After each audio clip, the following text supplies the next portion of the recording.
now call this meeting of the Cranston City Council to order. This time I would ask everybody to please shut off their cell phones. For the clerk, please take the roll.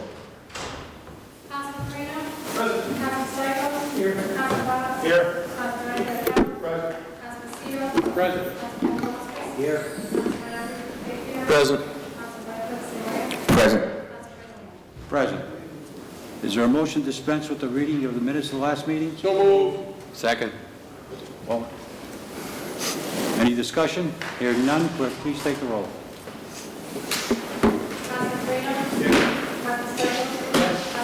Yes. Yes. Yes. Yes. Yes. Yes. Please stand and join me in the Pledge of Allegiance.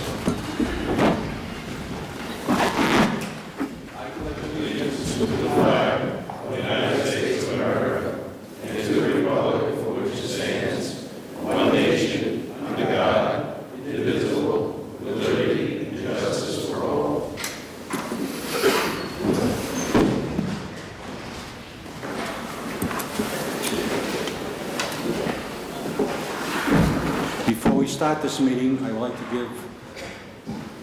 have a moment of silence for Councilman Santa Maria's father, who passed away, and he was buried today. And we all give our condolences to you, Councilman. I know your dad was a fixture in this city for many, many years. He touched the lives of thousands of children in this city and his efforts with the Little League baseball teams in Western Cranston. God bless him, and thank you for being here this evening. My dad would have wanted me back in the saddle, so I'm back. So he wouldn't want me sitting at home, so, but thank you, everybody. Thank you. Public acknowledgements and commendations. Are there any public acknowledgements or commendations? No.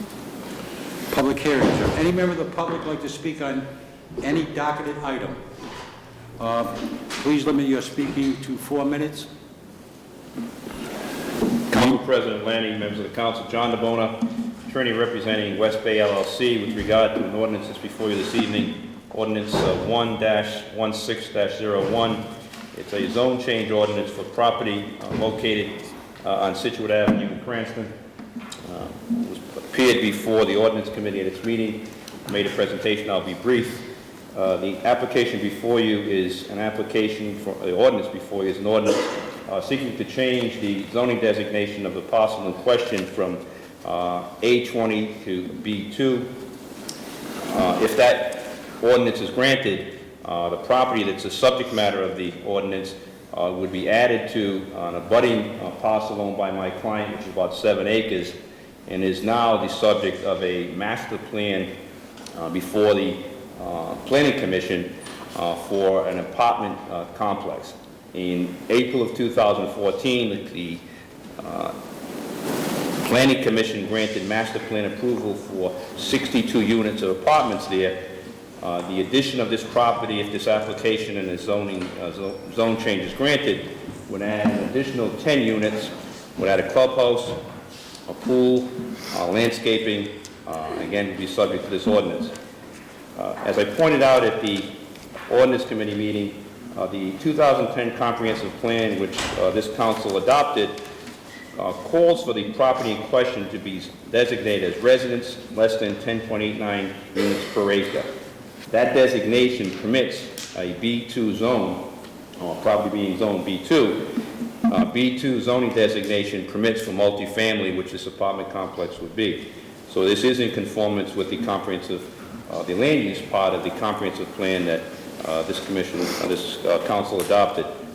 I'm not sure if you have maps that you have there, but the radius map that was presented to the Ordinance Committee basically shows that this property is surrounded by property that's either zone B2, including the property owned by my client, which is to the east and south of this property, but there are just about every other lot is either zone B2 or it's zoned A20 and is used as multifamily as a result of a zoning variance. So it's fair to say this is the only lot in the area that doesn't conform to a B2. Again, if this application, if the zone change application and ordinance is adopted, Mike, we will go back before the planning commission for the other stages of development, which would be after this master plan would be for preliminary plan and then final plan. It's important to note that the planning commission did review this project at its meeting earlier in the month, and it approved the amended master plan, which would include this property.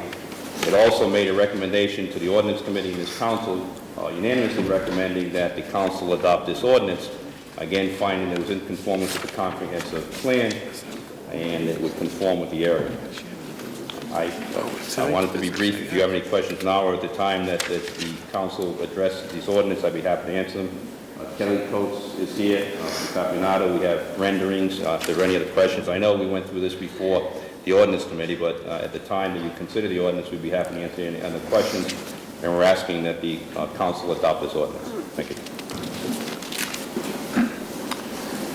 Is there anybody else from the public to like to speak on any docketed item? No, hearing no one, I'm closing the public hearing section and moving on to resolutions. Councilman Vecchio, you have a resolution you'd like to tell us about? Yes, this, as you know, the contract that we have with Colonel Winquist allows for him to have a 401k plan, and with the new settlement from the litigation as a result of the recent efforts with the governor and the courts, we need to ask the state to allow us to do this. It's basically allow us to comply with the contract that we made with Colonel Winquist to have him, you know, he's not opting in, he's opting out. He has already done so out of the state retirement system, and he wants to participate in the 401k. So we need, as a result of that litigation and the resolution, we have to do something just to allow him to do that. Motion to approve. Motion made to approve, and there's a second. Any discussion on this motion? Vice President Santa Maria. Thank you, Council President. This is just, I think, an error. On page 3, it has the same two resolutions on for introduction of new business. So, are we hearing them tonight? On page 3, it has the same two resolutions as introduction of new business. Through the chair? Yes. It's listed on the both because the council always has the option to not pass it this evening and to refer it to committee. But it is listed so that it can be passed this evening. All right, so you're asking for immediate consideration? Yeah. Okay, Just so, to all right. get it moving. All right, thank you. Okay. Any other discussion on this resolution? Hearing none, clerk, please take the roll. Councilman Corino? Yes. Councilman Stieglus? Yes. Councilman Bott? Yes. Yes. Yes. Yes. Yes. Yes. Yes. Councilman Vecchio, you have a second resolution? Yes, this, thank you, Council President. This resolution relates to the IAFF.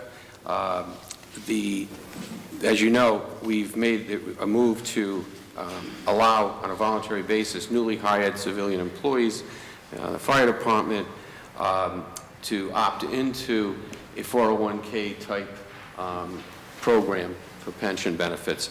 And therefore, we need, as a result of the same litigation and settlements, we need to ask the General Assembly to give us some enabling legislation to allow these employees to opt out of the state retirement system and into this defined contribution plan that we have now with the city. Motion to approve. Second. All right. There's a motion to suspend Council Rule 34, and there's a motion to approve this, and there's a second. Any discussion on this motion? Councilman Stichels.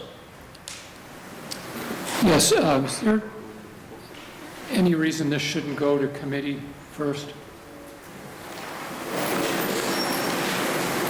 Is there any reason it shouldn't? Well, I mean, Yeah, just, it's, well, I'm not saying that I'm against it, I don't really, did ask some questions during the discussion of the contract, and I wasn't very satisfied with the answers, Well- as far as their completeness, not, well, this just would ask the General Assembly for enabling legislation to allow us to even give this type of benefit to our employees. So, I mean, it's just basically to say, yes, we need the legislation to tell us we can do it, because otherwise we'd be stuck with whatever the state did on their settlement. So I mean, it's kind of a general, request for the General Assembly. I mean, we can tighten the language up, I guess, when we send it to the General Assembly. But it's basically to enable us to provide that plan, to provide something other than the defined contribution plan to newly hired employees. would you object to sending it to committee in the March meeting? I guess I would just ask if there's any issues that might create through the chair to the administration. Mr. President, there is somewhat of an urgency because there is a deadline for introduction of new legislation in the General Assembly. We'd rather not go the extra mile and have to ask them to waive that deadline. Since this plan was part of the contract that's already been ratified, I wouldn't think there'd be a tremendous controversy about this. We've already ratified the agreement to allow these employees to go into the defined contribution retirement plan. So now we're just looking for the General Assembly to give us the authority to do that. Councilman Aceto? Yes, thank you, Mr. Council President. Through the chair to Councilman Stichels, if you might feel more comfortable, I mean, I think we could vote on the resolution to get the process started at the state, and also hear it in finance to see if you have any other questions that you might want to get answered. But the deadline was last week, and if we get this through, it's by exception only at the General Assembly. So, yeah. So if you want to go to committee, I mean, I can see that. We can discuss it in committee. I mean, it doesn't mean we're doing anything, but they need the enabling legislation for us to go forward anyway. So, Councilman Stichels? Isn't any municipal legislation, there's no deadline? Is that right, Richard? I think, Mr. Quinlan, could you answer that question? I'm looking at the rule right now, but that has always been the rule for the last 30 years, that municipal legislation is not subject to the introduction deadline for general laws. I'm trying to look at the rules right now. Councilman Santa Maria? Thank you, Council President. My other question would be, what representative would be introducing it and floor managing it if it gets to the floor?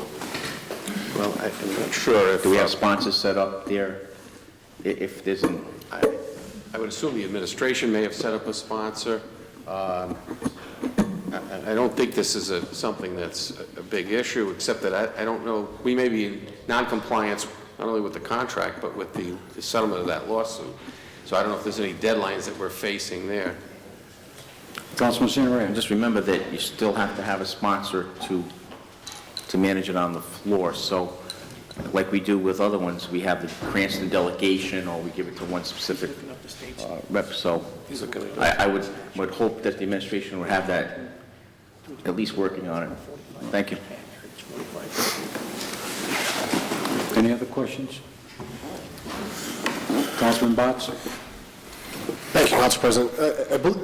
Through the chair, the sponsor, I believe the way this works, though, is it's only allowing them the choice to go to a 401A as opposed to a defined pension plan, right? So That's correct. It's not forcing an employee to do that. It's only allowing them the choice.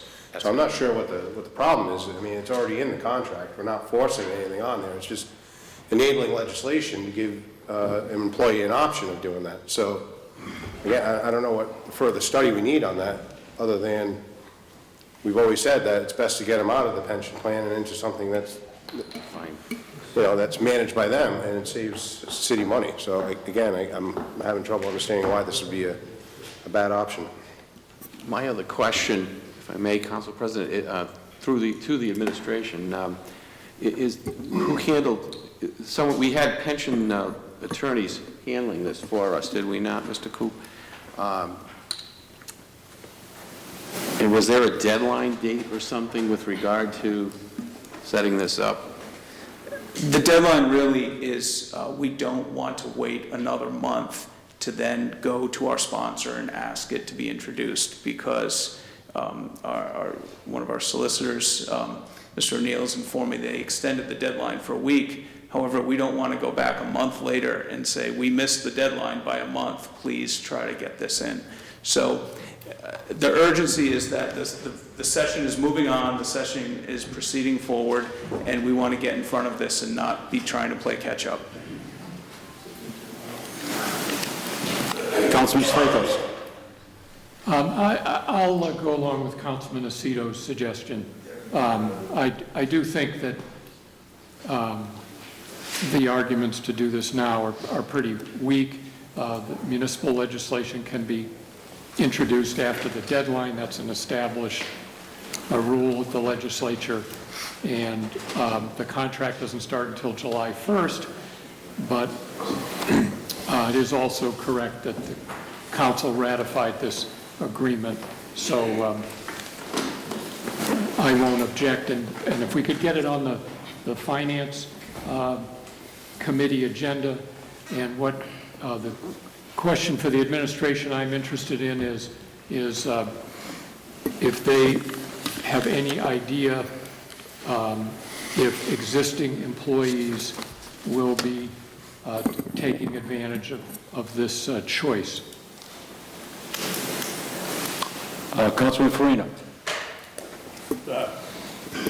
To the chair, so I understand the plan is to approve it tonight, but also put it on the Finance Committee schedule so we can debate it?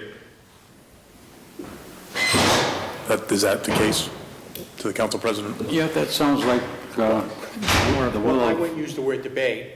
I would use the word information or whatever. Or, I know we have the union president here tonight. He can speak on it in front of us now, too, if he wishes, and we can take it from there. Councilman Aquido. I think Vice President's hand was up before. I'll yield to the Vice President. I've already spoken on it. Go ahead. Oh, thank you. It's like, President and to the Council, I think there's some type of rule of parliamentary procedure here we may be violating. If we vote on something and the Council passes it, it's a new question. It can't go to the Finance Committee. It just doesn't sound right to me, and I'll send that to Pat Quinlan. What we could do is we could have a work session, a subcommittee work session to discuss it. I think I would recommend that, but I'd like to ask the parliamentarian what he thinks.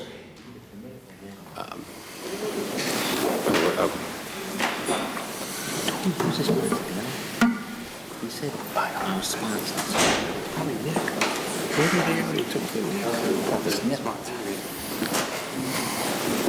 As I understand it, this is only going to be going to committee sort of to discuss and understand it, as opposed to for action to either pass or not pass, it. So because it's not going to be voted on, it's not for consideration, being referred to them for informational purposes, I think that is permissible. But once we pass this, it's a new question, correct? Essentially, yeah, if it's been passed. So why should it go before the Finance Committee? Shouldn't it go before a work session of the full council? It doesn't belong in the Finance Committee, in my opinion. Well, okay, I think it is permissible to refer it there for an informational session, as it is permissible to refer to the full council for an informational session. But not for an My action on recommendation would the be passage. a work study session for the full council on this ordinance that has passed. I think that, I would recommend that. Councilman Acito. Yeah, Mr. Chairman, is it okay to ask Deputy Chief Folletta his take on this? And because I know we just voted on a contract that included this, so maybe Deputy Chief could add some clarity to... You know, Councilman Acito, you're absolutely right. We voted on a contract that include this provision. And if Chief Folletta can explain it to the rest of the members of this council, we'd appreciate it.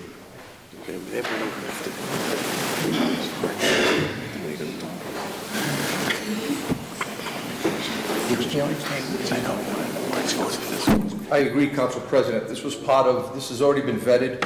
It was vetted when the contract came before you, you voted for it. I believe you passed that ordinance that night, so this is an ordinance right now. As far as this, and this was brought up when we were vetting this, as far as this give back from the union, if Councilman Stichels would like to make a motion to take it out of our collective bargaining agreement, we're all in favor of it. Because this, what he's complaining about, is absolutely a benefit for the city and no benefit for the firefighters. This is a complete give back. So I have no idea why we're even arguing about this. So this has been vetted. I believe, not to throw threats out, I believe if you now go back and put it in committee, it could be a violation of the labor laws, because you've already voted for this. There's an ordinance that has these benefits in place in the city of Cranston. So, That's my position. thank you. Thank you, Chief. Thank you, Mr. Valletta. Councilman Santa Maria? Okay, so now that we got that out of the way, I already told the administration if it's this important that they should line up a sponsor, and they said they are going to be doing that as soon as possible. That was my only concern on, it was such a rush that we had to make sure that we had it lined up, so I'm good. Anybody? Councilman Favecchio? Yeah, I mean, I'm fine either way. I think we should pass the resolution. If you want to have a workshop and discuss something, I'm not sure. I don't think we're going to know what the impact is until people actually sign up. So, yeah, you know, but it's fine either way. I just think we should get it to the General Assembly. Councilman Stichels and Councilman Aceto. Yeah, as I've said, I'm fine with putting it, what you just said, Mike. And I'm not complaining about it. What I'm trying to do is understand it. And my concern is that if people max out on their pension and they continue to work, and we allow them then to jump into a 401k plan, that we're undercutting our own pension. And that question, I don't think, or that theory may be completely wrong, but that's what I'm concerned about. And I'd just like to explore that, to understand it. I understand the contract has been ratified. Mr. Valletta is absolutely correct. It's an ordinance. But I think we should understand it better. That's all I'm saying. If I can interject for a moment, this only impacts civilian employees, not the regular firefighters. They are under the defined benefit plan. The civilian dispatchers have the option of going to a 401k or taking the defined benefit plan, but they can't have both. So it's one or the other. I hope that clarifies this to a degree. Councilman Aceto? Yes, Director Coop, do you have somebody who is ready to sponsor the bill at the legislature?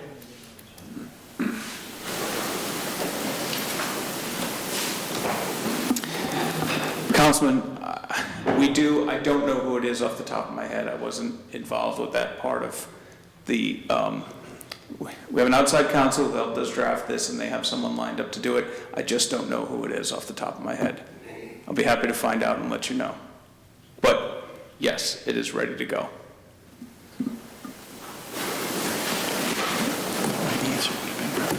Any other discussion?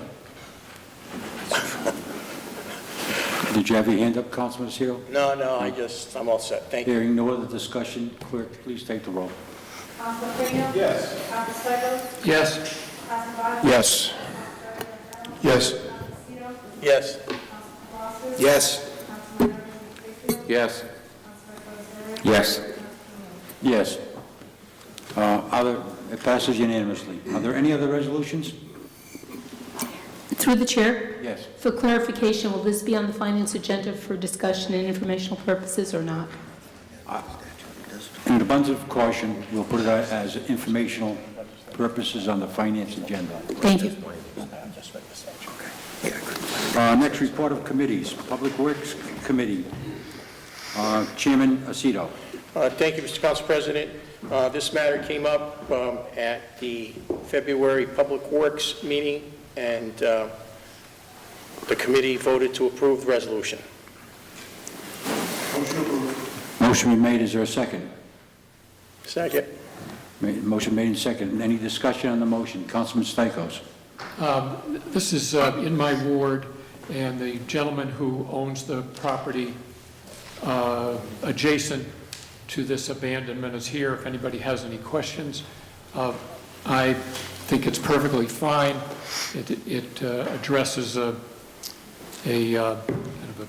of those 100-year-old problems where part of the street, a barn was built on part of a city street. So I would urge passage. Any other discussion? Hearing none, clerk, please take the roll. Councilman Corino? Yes. Councilman Stichels? Yes. Councilman Box? Yes. Councilman Abatements? Yes. Yes. Yes. Yes. Yes. Council Majority Leader Arquette, Ordinance Committee. Thank you, Council President. One item on the agenda. 1-16-01, Ordinance Amendment of Chapter 17, Code of the City of Cranston, 2005, entitled Zoning, Change of Zone, 306 Situate Avenue, Petition of West Bay LLC. This passed unanimously in the Ordinance Committee. Entertain a motion. Second. Motion made to approve, and there's a second. Any discussion on this motion? Councilman Papalakis. Thank you, Mr. Council President. This is in Ward 5, and I did review all of the plans and paperwork on it. It does look like a wonderful project. Just had a question for the developers on when the project is going to start, if approval is given, when the ground will be broken and get moving on. Thank you. All right, can anybody tell us when you're going to break ground on this project if we pass it? Mr. Council President, we've already previously obtained RIDEM approval for the project excluding this house lot, and we would anticipate their approval very in short order. We have the preliminary site plan approval process and final site plan approval process to go through with the planning board, and the potential for one zoning variance, and then it should be approved. So we would anticipate a groundbreaking of May 1st, Councilman. Thank you. Okay, so we can have a pool party in July. Any other questions concerning this ordinance? Hearing none, clerk, please take the roll. Councilman Corino? Yes. Councilman Stichels? Yes. Councilman Box? Yes. Yes. Yes. Yes. Yes. Yes. Yes. Finance Committee Chairman Stichels. Thank you. The first item on the agenda is the report of Council Auditor Anthony Moretti concerning the fiscal impact of the state police report on the Cranston Police Department. This is not for a vote, but really for discussion. So I'll turn it back over to you. Okay. Councilman Farina. Thank you, Council President. So we received the report on Thursday, and as someone mentioned on Thursday, I am not a genius, which I am not. I went back, I've talked with lots of finance professionals in my field, people that I know who are experts in the idea of auditing. I've done some research on my own. I've come up with a lot of different information, and I want to share that with the council. So basically, the first thing I'm going to preface this with is, I called a friend who works in education, and I said, do you have any books or formats or files you can give me on what, like, that talks about fiscal impact analysis? And what it says is a fiscal impact analysis is a tool that compares local government costs against local government revenues associated with policies and projects. The analysis should indicate if and when a community could face budget deficits, local government's then able to weigh land use policy decisions, etc. So I took that knowledge and I went back and looked at this report in detail. Now, I'm not refuting anything that happened in the state police report. I'm not talking about saying that, you could assume that people retired or moved on from their position because of the state police report. I'm not disputing that fact. That fact is a true fact. No one can dispute it. Those gentlemen who retired aren't here to say why they retired, but we can assume that their retirements happened for whatever reason they happened. I then went line by line with the costs associated in this report, and in talking with people who I know in the industry, most everyone has told me that everything included in this report that would have been a normal cost associated with an employee, i.e. things that were contractually obligated, pensions, if they would have happened regardless of the state police report, doesn't matter when they would have happened, if they would have happened regardless, that's not an expense over and above the normal cost of doing business. So I queried that, and I said, well, what about pensions? They retired early, they're gonna get more money. And most everyone I talked to said that, well, pensions are a contributing factor. People pay into their pensions. So if they pay into their pension, you have to include any payments that go into their pension to do a true fiscal impact analysis. And you'd also have to put any payments that the city of Cranston would be liable for in future years because they did earn that pension at that time frame. So again, I went back and looked at every line on this report and I said, well, things that are contractually obligated, like administrative leave and salary, administrative leave benefits, backfilling of ranks, bust out, pensions, those are costs, but they are not incremental costs the city will have to pay. The other key factor I looked at was how do these expenses affect the borrowing base, the tax rate, and any kind of abilities for the city of Cranston to function business-wise. Some of these things happened back in 2009, 2010, 2011, 2012, years that have already been calculated for in the tax rate, things that have already happened. And only one of the last 5 years have we had to raise taxes. So I then go back and say, well, in this report, not knowing where the detail came from, I didn't get the data, I didn't go look at every individual paper that Mr. Moretti had. I literally went line by line and eliminated the things that were contractually obligated or that had costs associated with them that would have happened regardless of the police report. It's not a question of when they would have happened. Would they have happened otherwise? And the answer to that question is yes. People would have retired at some point, people would have received their bust out, they would have received their pensions. So from a logic perspective, you can't call that incremental expense to the city. You might not like them. You might hate them. You might think these people don't deserve their pensions, but the fact of the matter is, they're contractually obligated. We have to pay them. It's in the contract that this council approved. So when I did the math, using Mr. Moretti's numbers, I get to a total of right about $850,000 in expenses that are related to things that are incremental, things that would not have happened otherwise. Outside legal fees, litigation settlements. There's a question on some of the retirement medical benefits on whether those would have been negotiated with Captain Antonucci had he not gone through the process, so I can't speak to that. So my range, based on the report that Mr. Moretti put together, is anywhere from $850,000 to right about $1 million. Again, I can't look at a report that uses things that would have happened anyway, things that we would have had to pay regardless of the state police report, and call that a direct cost or fiscal impact to the city. People who work their 20 years in a pension-eligible position earn their pensions, they pay into their pensions, and to say that that is an incremental cost because they happen to retire early is a fact that is indisputably wrong. You cannot say that anybody would have not earned their pension. If that's the case, there would have had to have been a criminal proceeding and a felony, and only certain felonies in the city charter would allow us to take away someone's pension.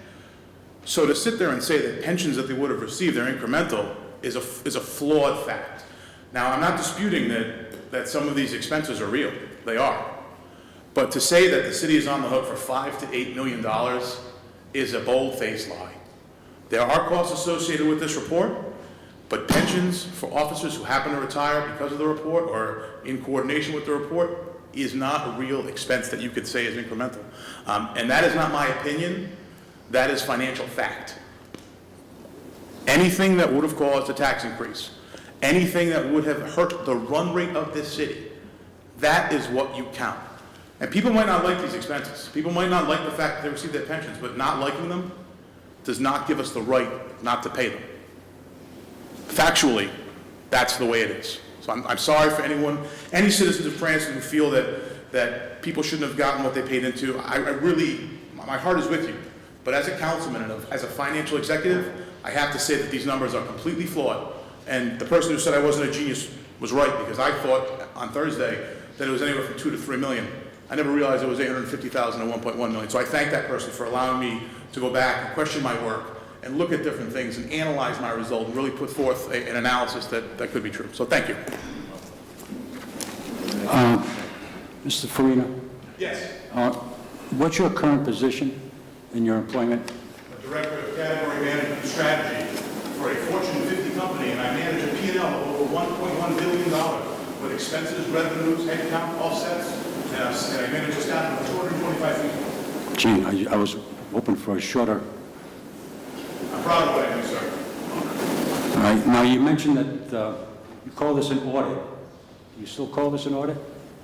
Or is this a financial impact study? This is an opinion of Mr. Moretti. This is not a fiscal impact study. Can we move on? Any other questions? I'll defer to Councilman. Councilman Stichels.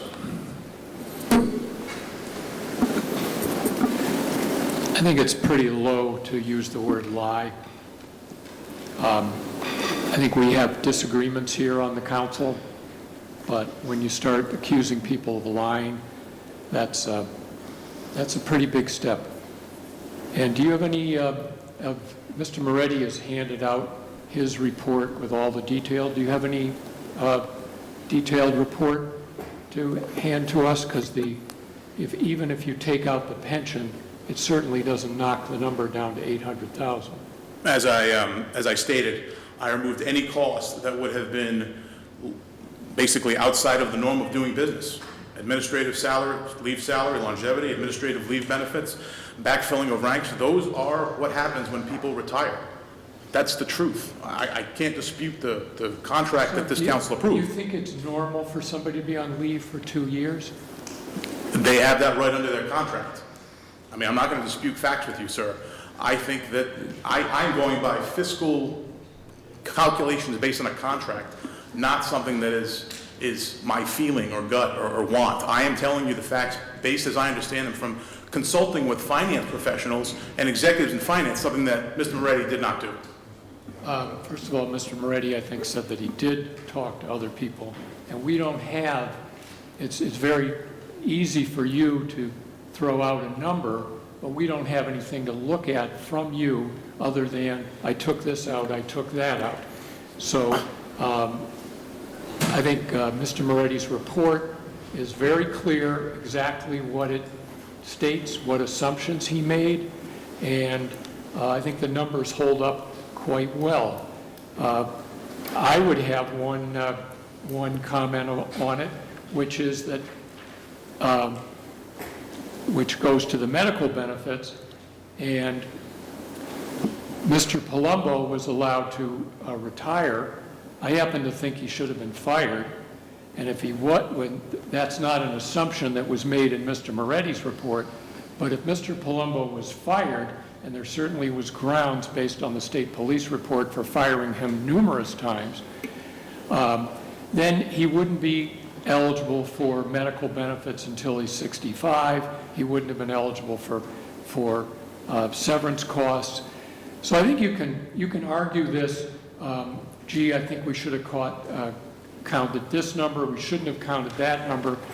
But Mr. Moretti really, I think, gave us a very strong report that gave us a range between 5 and 8 million.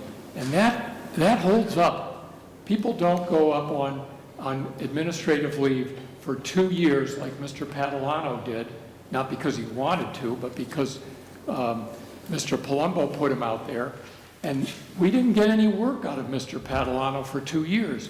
So that's a problem. That's why you pay people in the city, not because you want to give them money, but because you give them a wage in return for services. We didn't get any services from Mr. Padalano for 2 years because Mr. Palumbo was on a witch hunt, and the mayor just looked the other way.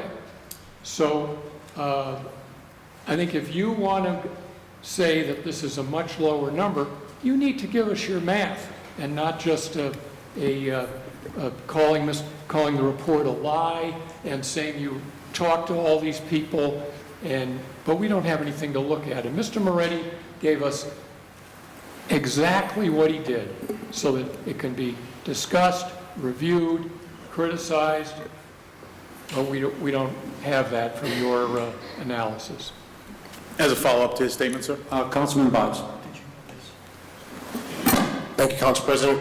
I think Councilman Stichels said a key word was assumptions. And there are a lot of assumptions in this, quote, fiscal impact study. Councilman, through the chair to Councilman Farina, could you read that definition that you read before regarding fiscal impact? I most certainly can. A fiscal impact analysis is a tool that compares the local government costs against local government revenues associated with development of... I'm sorry. I can actually hand it to you when we're done. A fiscal impact analysis is a tool that compares the local government costs against local government revenues associated with development policies and projects. The analysis should indicate if and when a community could face budget deficits. Local governments are then able to weigh and land use policy decisions and acceptable levels of public services, and it continues. But I did use a report. I do have a report. We all have a report. I didn't develop these numbers, so I don't know where the detail came from, so I don't have access to it in soft copy to build an analysis. But Councilman Stichels, if you need a report, you can circle, I used Mr. Moretti's figures, you can circle outside legal costs, litigation settlements, and retirement medical benefits. Those three lines are the lines I'm referring to. So if you need a report, you can look at the one that the auditor put together. Councilman Santa Maria? Council President, do I still have the floor? Or I had asked a question and I wanted to follow up with that. He's right. He's All right, we're not going to have a filibuster. Finish your question. Well, I only asked a question, I wanted to make a statement. But what I was going to say is that sounds awfully like a fiscal note that the council often gets from Mr. Strom or Mr. Argyle. And my problem is that if they came in with a fiscal note to this council that had 2 columns, conservative and reasonable, they'd get laughed out of the room, and they'd say, come back with a solid number as to what the cost is to the city. So when they come in with a detailed fiscal impact, knowing what the numbers are, that is something you can trust, that is something that you can look at and say, this is what the costs are. And I agree with Councilman Farina. A lot of this stuff is fixed costs that you would have to pay anyway, whether it's pensions, health care.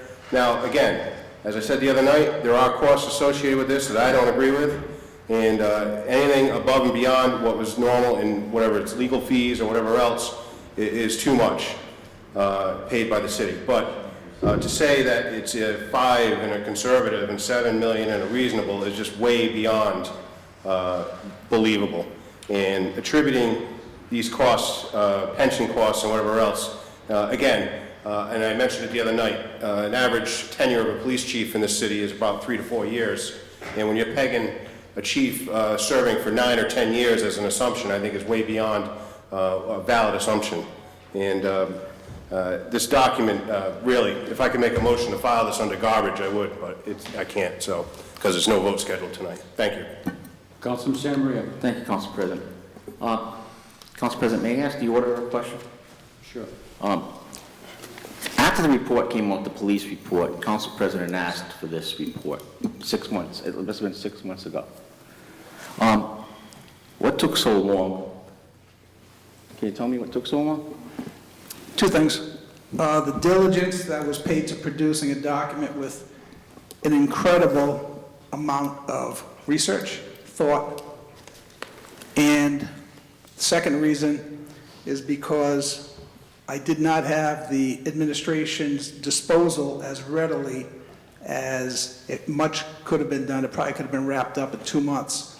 However, there was many delays because of me not being able to access the information necessary to produce this report. Should we be surprised? Councilman Farina, these gentlemen or ladies that you're talking about, are any of them willing to put these opinions in writing, and would they be willing to come before this committee, or are they imaginary people? Wow. Well, I had assumed that my background... Recognize first. Point of personal privilege. He asked me a question. I will answer it. I would have assumed my counsel to the council would have been enough, being that you know, I've been in corporate finance and financial planning and analysis for very many years. You mentioned people that gave you a report Yes, that sir. help you to make the decisions that you make and the statements you made. Where are they? Councilman Santa Name Maria. some names. Councilman Santa Maria. Where are they? They have real jobs. They We don't. Okay. They can't come to council Who meetings. are They live they, in Councilman Massachusetts. Farina? Let's be transparent that you want to be. Instead of calling the Moretti family bold-faced liars, bold-faced No. liar sounds familiar, the mayor uses that term. You know, this is, again, Answer the question. I'll Just answer the question. I'm not going to answer your question. Your question Who is were okay. they? Who were they? People who I know in the finance industry from my background in finance. I mean, you. Are they going to come before this council and tell us what's wrong with Mr. Moretti's report? They shouldn't have to. You just used them as an example of your argument. Who are they? I want to hear from them. You know what? I will ask them to come before this council, but Thank you. But they probably won't, because they don't want to sit here and be attacked because they have opinions that don't conform to this opinion of Mr. Moretti. You used them as a tool for the nonsense that came out of your mouth, sir. What are they saying? Let's hear them. We'll make a meeting for them. I think it's funny that, Can we ask for a special meeting to hear from Councilman Farina's advisors on what is wrong with Mr. Moretti's report? Or maybe you can give us their names and we can contact them ourselves. yeah, I'm going to give you my associate's name so you can call him. That's really smart. People, finance executives really want to hear from you guys. Do they exist, Councilman Farina? Come on, tell us the truth. Councilman Aquido? Thank you, Council President. I'm trying to get this straight. It's my understanding that Councilman Farina's position is that the expenses in this report are no more than just the ordinary expenses that would happen in any police department as far as forced retirements and medical. Just a yes or no. A yes or no is fine. I need to be recognized by the council president, sir. All right, well, that's my understanding, and I think I'm correct here. But my next, ticket gate wasn't an ordinary example. I mean, that was something that was done on the orders of a rogue police captain. I mean, and police abuse of power, and I think that's why we've got to where we are today. So the whole Antonucci matter of 1.5 million totally exceeds your number of 800,000. So how can you say it just cost 800,000? The one example of Captain Padalano, Major Padalano, his administrative leave was a total of $800,000. And that kind of mirrors your number. But if you add that to the Antonucci matter, you're over $2 million. So I don't know where you're getting these numbers. The IT contractor, you can add that, that's not normal proceedings. The Josephine matter, that's not normal proceedings. So this report, I think, was done on request of the council president to get to the bottom of a police department that was poorly run and mismanaged. And I want to thank Mr. Moretti for putting the facts on paper. I think he did a damn good job. He gave us a conservative number, and he gave us a reasonable number. And we can find between those two numbers something in the middle, I think. So I want to commend the man, and I think your numbers are off. Your numbers are way off by millions. Thank you, Council President. Councilman Favecchio? Thank you, Council President. Well, let's go back to the Antonucci matter to address what Councilman Arquetto said. I took a look at this, and it was pretty interesting. The man was hired in 1996. So by the time this ticket scandal took place, was 2013, he was already a 17-year veteran of the police department.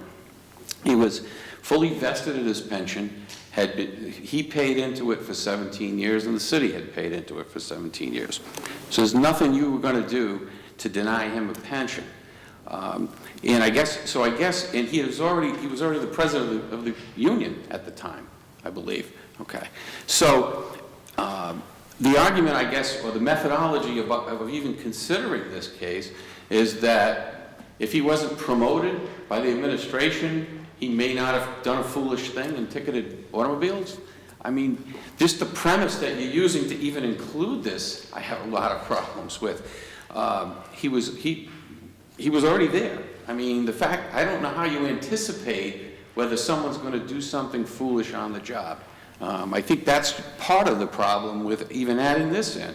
Now, in terms of the legal costs on this, don't forget, he took advantage of his legal rights under Leopold. He also filed 2 other cases, one in Superior and one in the Supreme Court. And this council approved the settlement because they wanted him out. And there was no other way to get him out without paying legal fees because of the Leopold process. So even those are a normal course of business.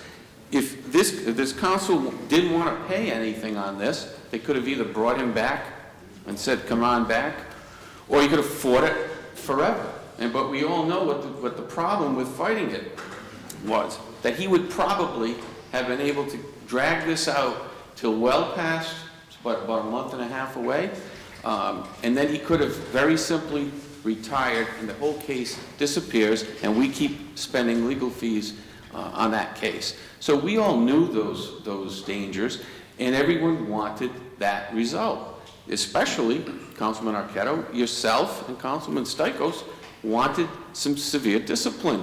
You got it, but you have to pay for it, whether it's a good case or a bad case. So I'm not so sure that any of the Antonucci expenses were really something that could have been anticipated by anyone. I don't know, unless you have a computer chip in everyone's head and you can tell what they're going to do before they do it, how would you have known? And what are we supposed to do as a council? Can I make a rebuttal to that, Council President?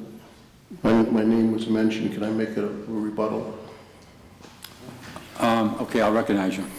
Thank you. I just, one item, and everything you said, Mike, I understand. I'm not too sure I agree with, but I understand you're coming from.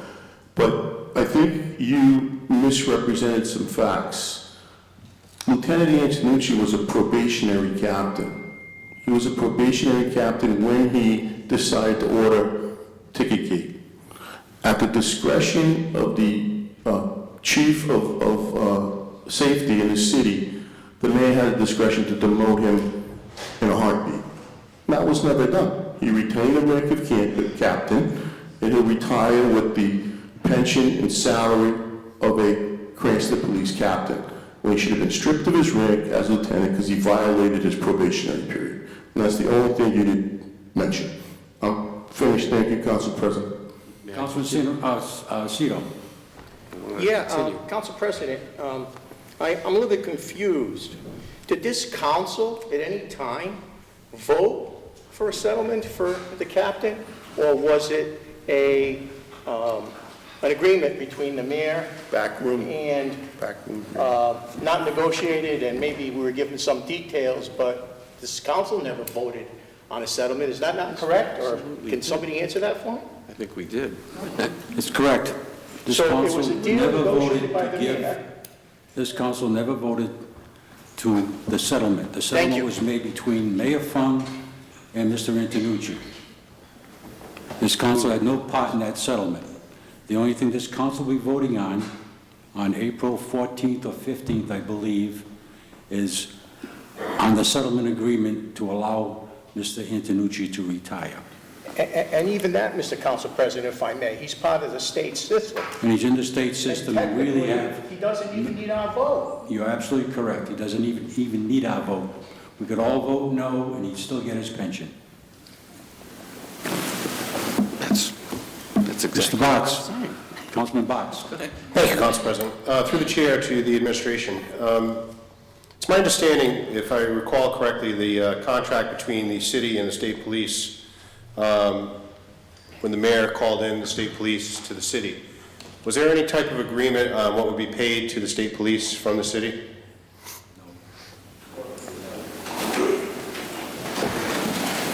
Or a billing arrangement of any kind? Through the chair. Yes, please. Councilman Botts, Colonel O'Donnell and Mayor Fung entered into a agreement in writing, and it was stated as part of the terms that the city of Cranston would not be charged for the services of the state police. Okay, thank you. So right there is $600,000, or $1 million, depending on which column you want to go with, can be knocked off this fiscal impact summary. Thank you. Councilman Farina, you've been very patient. Thank you, Council President. I appreciate the recognition. So most of the arguments I've given tonight aren't arguments. They're basically facts that are before us. I think it's funny I get my background questioned by Council President. I'm ordered to bring witnesses here by Councilman Santa Maria. But in reality, they don't exist. financial rules are financial rules. We might not like them. I don't like them.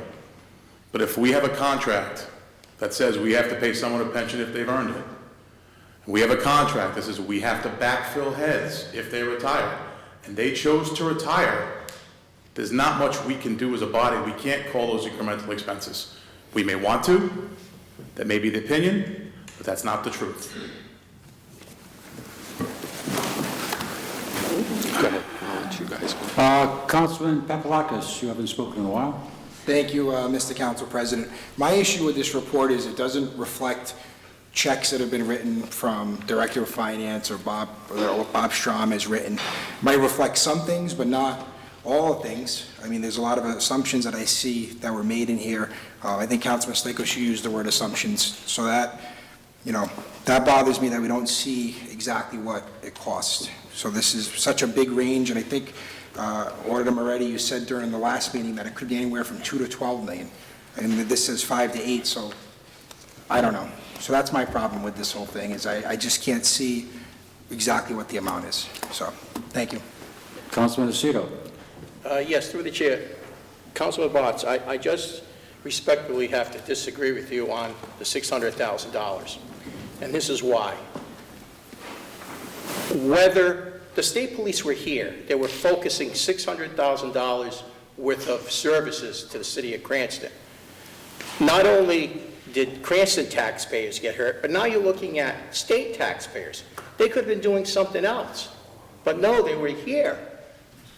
And we got $600,000 worth of work from here. Now, maybe the agreement wasn't that, they were going to get charged anything, which I'm sure, if the state police is asked to go look into something, they do it. But it's still $600,000 of Rhode Island taxpayer money that could have spent doing something else. Councilman Favecchio. Thank you, Council President. To answer Councilman Aceto's question, well, we're also paying for 38 studios in Cranston as well, which may far exceed that. But there's no bill. There was an agreement that wouldn't cost us any money. So how can you make that a fiscal impact on Cranston when it was a zero contract? A zero is a zero. You don't put it in there as an expense, and we're not handling state expenses for them. Those people would have been paid whether they were investigating something in Cranston, Westerly, or wherever in the state of Rhode Island. And everything in some of these issues, such as the Antonucci matter, as Councilman Arquetto said, what he argued was actually what I agree with. We already had to pay that. Those were contractual obligations. So you cannot count contractual obligations as an expense as a result of maybe you don't like what the gentleman did.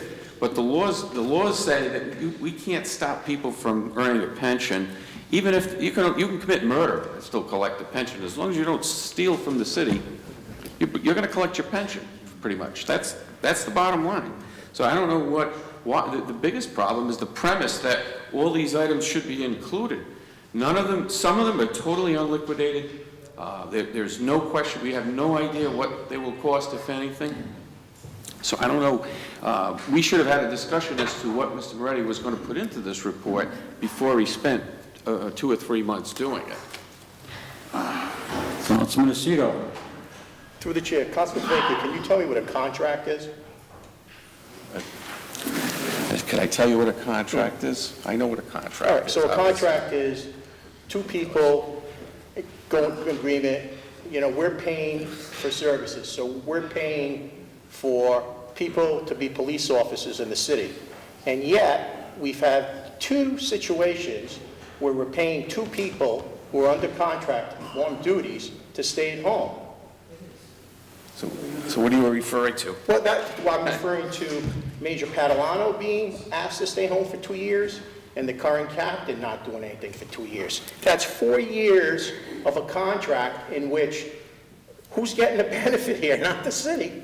So that becomes a cost as far as I'm concerned when you're paying money to do nothing.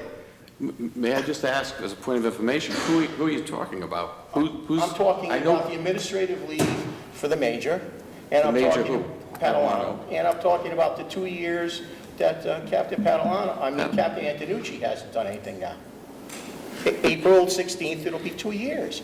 So that's a contract to have them do police work, and they were asked, they're home, they're not doing anything. Well, you could not do anything with Captain Antonucci because he availed himself. That's not to count the people who had to fill in their Can I- responsibilities, which is an added cost to the city, above and beyond, because there were probably lieutenants doing major's job, and that means that, sergeants had to be promoted up to lieutenant. That's not an everyday cost. When we do the budget, we don't budget for that. May I respond to that? The problem is, Councilman, he had a legal right to file under Leopold, and there's nothing we can do about it. And as long as that process played out, we had to backfill the position, and he had the right to drag it out for as long as he did. So in your opinion, he was fulfilling his side of the contract? He has rights under the collective bargaining agreement, under the Leopold statutes. It's statutory law. Would you let me finish? He has all his rights to carry that through the court system, and if it takes 5 years, guess what? We're obligated to pay for 5 years unless we get a court to say he's not entitled to keep collecting. The only case here that I think has a real merit is Padalano. It should have been settled sooner. There's no question in my mind. How much would you say that's worth of extra? Actually, I would reduce it by the cost of litigation that should have been incurred, which was probably minimal, up to a certain point. Because once he was put out on leave, he availed himself of his rights under the Leopold, and we would have been required to do that for at least 6 months, perhaps a year. So yeah, I would say it shouldn't have gone as long. That's where the mistakes were, but that's where the bulk of the cost is, not with these other things. These other things are thrown in here for I don't know what reason, but there's an awful lot of stuff in here. To add a contract with the state that's a zero contract and say, well, that was an expense because we paid, our 81,000 residents paid a portion of the cost of hiring those policemen. I mean, I don't see it. All right. Councilman Stichels? Yeah, maybe I can help you a little bit, Councilman Aquido. There was a time when the first George Bush referred to Ronald Reagan's economic policy as voodoo economics, and what we apparently have here is a spin-off of that, and the Republican position is apparently if every city employee tomorrow was told to stay home for a couple of years, that wouldn't have any fiscal impact on the city because we were going to pay them anyway. That's their theory, that we're just paying people and they're really, whether they work or not, is irrelevant to the fiscal health of the city. Do you have a name for that, Councilman? I'll have to work on that. It'll take me a little time, but anyway, that's just crazy. And I would like Mr. Moretti, Councilman Poplawskis said that you said at the last meeting that the cost could be between 2 and 12 million. I'd like to give you a chance to respond to that. Councilman, a statement was made by me as a result of the criticism or critiquing of my report at that time. But to try to gather consensus of this body to say that the cost, the financial impact, plural, resulting from the actions indicated in the state police report were in the millions. very substantial. The takeaway, the real takeaway is this was not a minor cost. It is a major cost. And regardless if anyone wants to argue 1 million, 2 million, 20 million, and I just use an example, 2 million, 12 million, just as an expression, to say the takeaway is that it cost a hell of a lot of money, period. If I could follow up with another question. Go ahead. Have you heard anything this evening that would make you alter your report? No, my report's honest. My report did not indicate that I was playing God. If you read the cover letter, and I painstakingly, last Thursday evening, asked people before they drew their conclusions to read my cover letter. And the cover letter that I indicated my directive, it indicated the scope of my directive, and it indicated what the numbers that I presented represent. I indicated that they're from those numbers, the $5 million column, the $8 million column, are perspectives that I think a reasonable person can conclude. I also mentioned that anything less than that, correct, in my opinion, I did tons of soul searching, would not be less than that, but can be argued less than that by a rational person. But it would be an outlier in the circumstances of that report to report lower or report higher. So I tried to put what I thought two prudent scenarios that would stand the test of reason. And those are what those numbers represent. Councilman Santaria? Thank you, Council President. I'd like to just get back to one question, the second question I asked our auditor. His answer was basically, to paraphrase, that he wasn't getting a complete cooperation from the administration. So I'd like to ask Mr. Coop, Director Coop.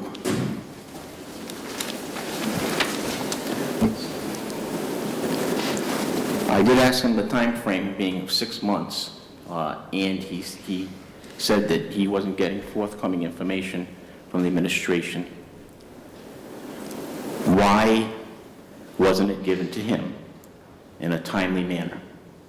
And if you think 6 months is timely, well, that's fine, but why wasn't our auditor elected by it's in the charter that we'd have an auditor, and it was elected by this body unanimously that we have an auditor. So he has every right to the information. Why? Was he blocked from information? Was there delays? Let's come clean. Gladly, Mr. Councilman, he was not blocked from information. I know for a fact that information was provided months ago. I also understand, and maybe the auditor can confirm for me, that he actually went into the police department to look at their books and records. So any accusation that there was an effort to block him is completely false.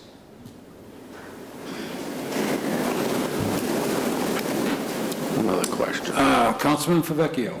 Thank you, Council President. Through the chair to Mr. Moretti, I think you said the last meeting that you were directed only by the Council President and not by this full body. And is that correct? What I can recall, may have to check the minutes, that at a council meeting, Council President Lanny asked me to assess, to come back and quantify the costs of the actions indicated in the state police report. I believe at that time, I don't recall hearing any objections to that. And perhaps Council President could better answer that. Yeah. And we never had a workshop on it, such as we're having after we've already voted on a resolution. We never had a workshop on it. If I just want to make a comment, I think that directive was back in September 28th. Today is roughly on or about February 22nd.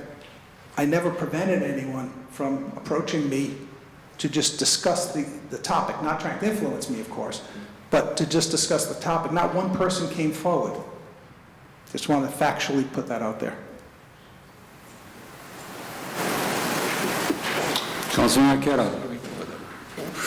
Thank you, Council President, and I have to agree with Councilor Vecchia about the state police line item of the 600,000 conservative to the 1 million reasonable.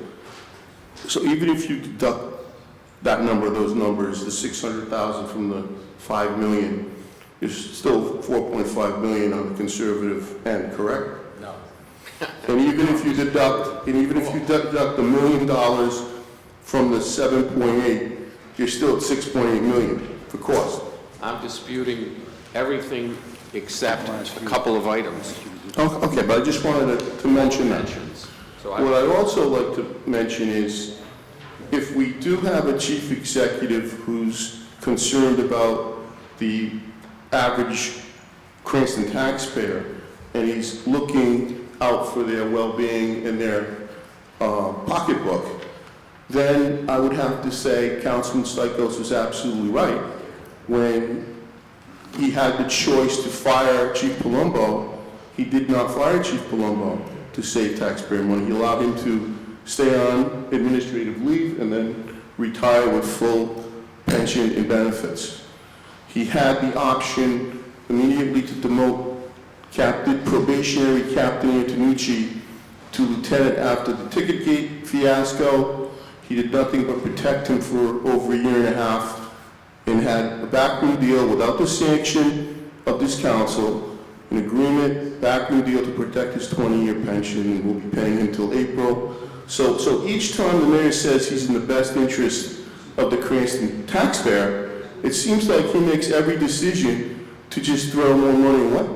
And we have this report that exceeds millions of dollars. Thank you, Councilman Favecchia. Councilman Box. Thank you, Council President. I keep hearing, thrown around that Colonel Palumbo should have been fired and we would have saved money here and there, but you can bet, as sure as the sun will rise tomorrow, the city would have got sued, and there would have been legal costs associated with that. And maybe that's something that should have been in this document. Maybe it should have been if scenario A occurred, this is what the costs would have been to the city versus scenario B. Because I keep hearing, Palumbo, he wouldn't have to pay his medical and this and that. Well, I think he would have been entitled to Leah Board hearings as well, if I'm not mistaken. And he would have sued the city under some sort of legal guise to try and get money that was coming to him. So to say that would have saved money, it may have, but I don't think it would have saved as much as everyone claims it to be. The other thing I keep hearing from the auditor are things like soul searching. And it could have been 1 million, 2 million, 20 million, whatever it is too much. And what I don't hear when organizations like Markham come in and they audit the city books, or again, when a fiscal note has to be presented, is that I had to do soul searching, or I had to do this and that. It's presented as a bottom line. Here are the numbers, here are the costs. Debate them, take it or leave it. But I don't see soul searching. I don't see two columns and you can pick and choose, or maybe it'll fall in between. And that's the problem I have with this fiscal impact study, summary, whatever it is. There's too much vagueness in here. Again, I don't agree with the pension costs because I think either way we're on the hook for the pension costs. The first question I asked Thursday night was from the administration on how a pension can be denied. And it was, I think it's been mentioned earlier, it's only by fraud or embezzlement and any other crime you could keep your pension. Firefighter gets murdered in Cranston and a Providence police officer can keep his pension. So, I mean, there's only certain parameters you can take a pension away. So, again, those costs should be struck right out to begin with. I agree there's costs in here. Again, I'll say it again. I agree there are costs in here with Antonucci and his legal bills, with Padalano and his legal bills, but nowhere near coming to what's been said in this fiscal impact study. Thank you. Mr. Moretti, you want to respond to that?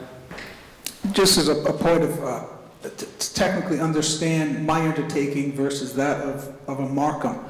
Markham is conducted an audit of the city financial statements.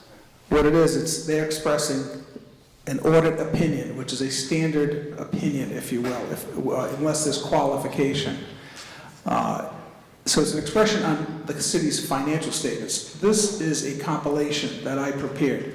So it is apples to oranges to compare what Markham and independent CPA firms do in terms of auditing books versus the exercise that I was directed to do. And I'd like to follow up on that, if I may. Mr. Quinlan, can you quote the city charter concerning my right to appoint our internal auditor to do work for this council? Yes, Mr. President. In section 3.25 of the city charter, it sets forth the appointment as well as the duties of the city auditor. And in subsection A, powers and duties of the auditor to perform audits of all offices, departments, and other agencies of the city, and additional audits as directed by the President of the City Council or by resolution of the City Council. And then beyond that, it goes into a definition of what the scope of audits are, and part of that is whether they're managing and utilizing resources in an economical and efficient manner, subsection 4 of subsection B. Any other discussion? I'll be very brief, Council Please President. do. I will. Just want to mention, we were briefed on all these settlements, any legal settlements. This council was fully aware of them, and if anyone had an issue with them, could have raised it at any point before it was completed. They were given the opportunity. So I just wanted to let Ann that we didn't receive this report until it was given at a public meeting with the press here before we ever had a chance to look at it. Mr. Moretti, you want to comment on that at all? Not as a counterpoint to Mr. Favicchio. Overall, some observations I was making. Early in the discussion, there was a comment, quote unquote, that the number of $5 to $8 million is a bold-faced lie, and that the numbers are completely flawed. Other than saying the following, there's not much to say, is that basically I will not lower myself to respond to the comments that were made with such disrespect and recklessness. I also believe that those comments, and I encourage, whether it be the press, most importantly, the city council members or the administration, to please contact Colonel O'Donnell, because I think comments like that are an indictment of his integrity as well as my integrity. I consulted with Colonel O'Donnell and Lieutenant Colonel Barry to ensure, and you might recall I said this, to make sure that I was on track, that the scope of what I was doing was on track to what they had in their report, that I was not originating any words, or I was merely quantifying what the issues that the state police raised. So that is very, very objective. There's a lot of discussions about the pensions. And by the way, but there's two things that need to be pointed out in the scope of my report. My report was not limited, my fiscal impact report was not limited to what directly impacted the taxpayers. I was charged with what was the fiscal result of the events included in their assessment. $600,000 to $1 million was a cost represented by Colonel O'Donnell, that it was included in the report. So it clearly was within the scope of what I'm supposed to do, my responsibility to report back, without a doubt. Please ask Colonel O'Donnell if that is within the scope of his report, because he was the one that offered those to me. As to comments about what and why information is included in this report,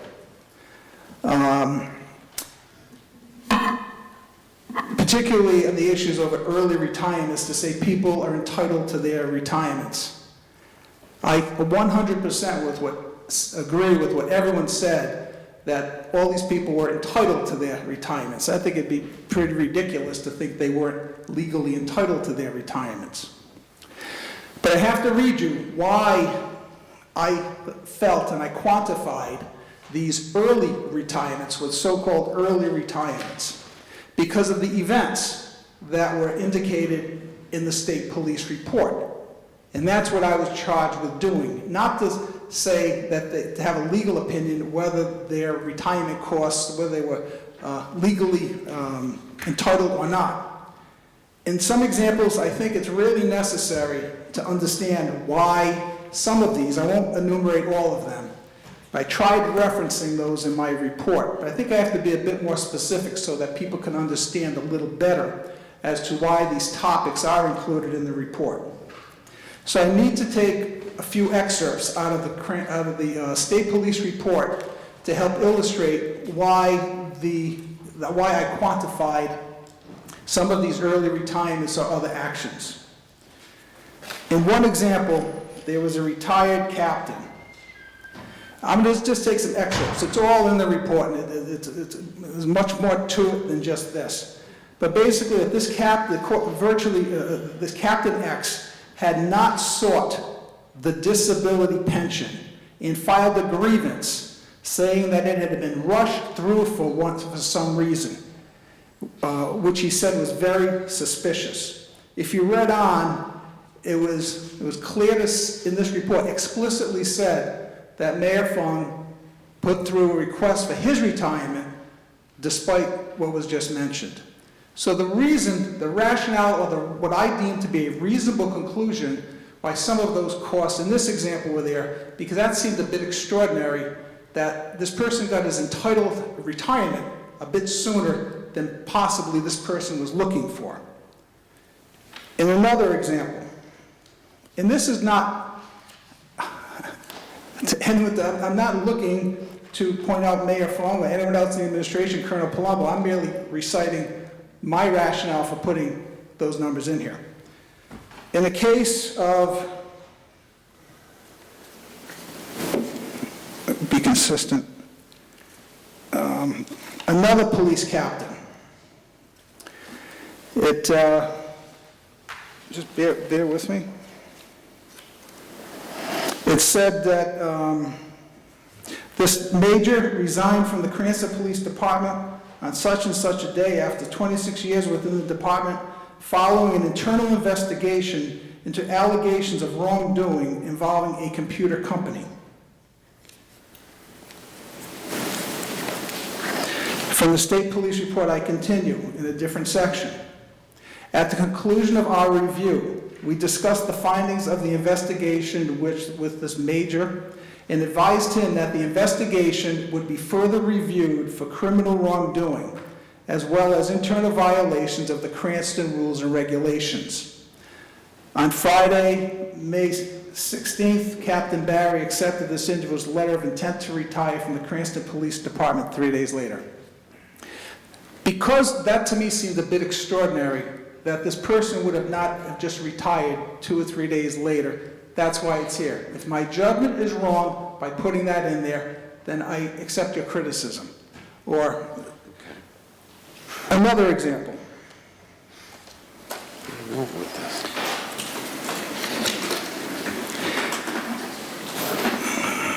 In the case of a former police chief, the director such and such advised that she watched and closely monitored the operations of the problems within the department. Examples of Director X's actions contributed to the divide between the rank and file and leadership within the department. Her circumventing the chain of command within the department encouraged behavior that could destroy the structure, discipline, and direction of a properly performing department. Along with the testimony that I received from some of these individuals, that led me to believe that their retirements were premature. In the case of Captain Padalano, a thorough review of the circumstances surrounding Captain Padalano's case revealed that the allegations against him were baseless. Furthermore, the review revealed a lack of accountability between Mayor Fung and Colonel Palumbo on the allegations and charges against Captain Padalano. It displayed a lack of fiscal responsibility by placing a person on paid leave for approximately 22 months. Based on the facts and circumstances, we found gross mismanagement in many forms, including intimidation and as described by many as bullying. I felt that to include all of the costs associated with then Captain Padalano were just and reasonable to include in this report. In the case of Sergeant Josephson, I will just read one line, not to elaborate too much, but saying, following our investigation, we concluded that the charges against Sergeant Josephson and subsequent demotion to the rank of patrolman were not supported by factual evidence. For that reason, I thought it was reasonable to include the costs associated with his administrative leave and legal costs in the report. Again, I thought that was a reasonable conclusion. If you think I was out in left field, you're certainly welcome to that opinion. In the case of Captain Gilboa, it said a third example of mismanagement involves Captain Karen Gilboa, who raised questions about departmental practices.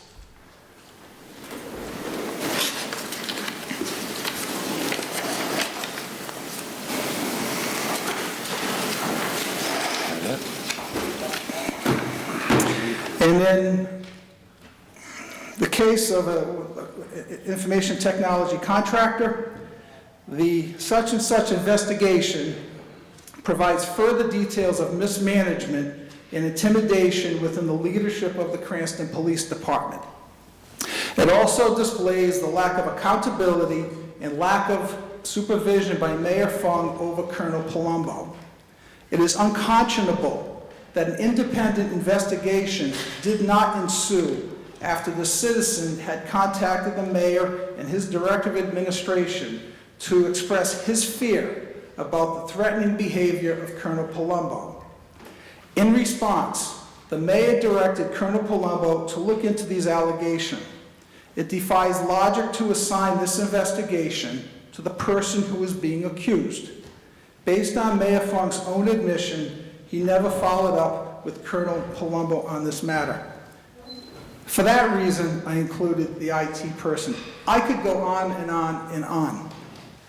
But again, my assignment was to take the state police report and make reasonable assumptions or reasonable determinations that a rational individual would think would be fair representations. The council president and members of the council, that's what all I attempted to do. In a way, I can't apologize by going through these excerpts. I wish I didn't have to, but I thought it was very important to have you understand some of my subjectivity for including those costs in that report. Okay. Thank you, Mr. Moretti. Councilman Farina, your rebuttal. Yeah, I don't think I ever once questioned the validity of the state police report and the data contained therein. The only thing I've done tonight is talk about what a financial impact analysis is, and the fact that an impact analysis would facilitate a rise in taxes or review of tax base based on that work. Mr. Moretti did say that this was subjective. Again, this is a lot of work. I do understand, having done analysis like this in the past, how much work goes into something like this. I in no time tried to subjugate the work that the state police did. I talked about being right or wrong. I've read the police report. I'm disgusted by some of the things in it. And I do agree with Councilman Boss that there is a cost associated with these things. But I'm bringing up factual differences that myself and Mr. Moretti have. I'm not looking at it from a perspective of how I feel. I'm looking at what I think from a financial perspective would be inclusive in a budget and a financial impact study. Just one quick thing. Mr. Favecchio. I'll try to be quick. Thank you, Council President. I think the key, Mr. Moretti, is that you said it was your opinion based on the state police's opinion. So you made all the decisions as to what should be included, not us. That's one thing I would suggest. The other thing is, you talked about the disability pension of Officer X.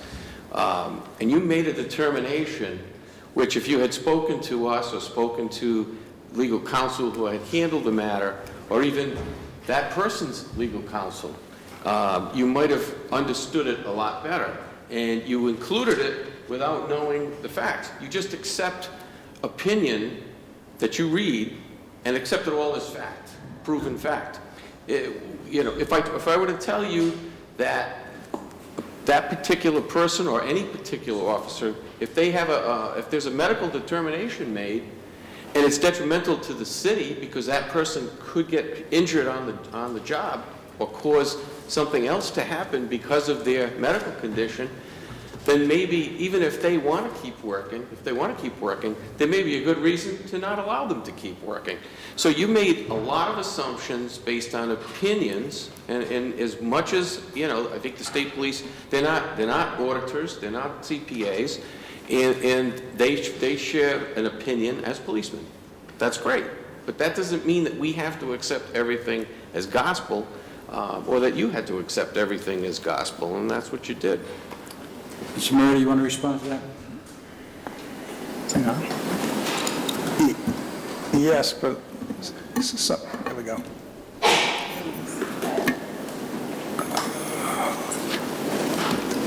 To your point, I suppose you're saying it's unfortunate that Colonel O'Donnell and the state police included that in their report or was inaccurate in their portrayal. So I think any criticism should be deflected to Colonel O'Donnell and his state police staff. Okay, thank you. Any other discussion? If not, I will say my piece. Vice President, would you mind coming up here?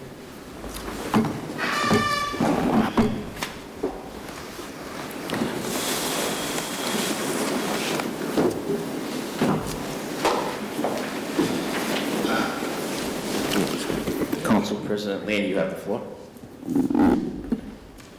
When I asked Mr. Moretti to do a physical impact study for the state police report on the city of Cranston before this city council in September of last year, I told him that it was to be an independent assessment and there was to be no political involvement from the city council. Mr. Moretti, who was appointed by this council as our internal auditor, was unanimously accepted and approved by every single member of this council, Democrat and Republican. No member of this council was involved in the creation of this assessment by Mr. Moretti. It's a completely independent report done by Mr. Moretti. He is a CPA with 36 years of experience. He's not a newbie. He's been down the block many, many times. For Mayor Fung and his Director of Administration, Mr. Coop, to accuse me of playing politics because I'm friendly with one of their political opponents is as bogus as the mayor's rants. As a matter of fact, I called for this report months before our mayor had a declared mayoral opponent. It's unfortunate for the mayor that the report did not come out the way he would have liked to see it come out, but the facts are there for everybody to see. It's also unfortunate what the mayor's interference did to the careers of dedicated police officers and their families, ruining their careers and adding stress to their households and forcing them to hire attorneys to defend themselves in court. If the mayor and some of his political cronies are not happy with Mr. Moretti's assessment, I'll gladly, with this council's approval, call for a competent management consulting firm to do another external assessment of Mr. Moretti's report, and we will let the chips fall where they may. Meanwhile, I stand by Mr. Moretti's statements. Thank you.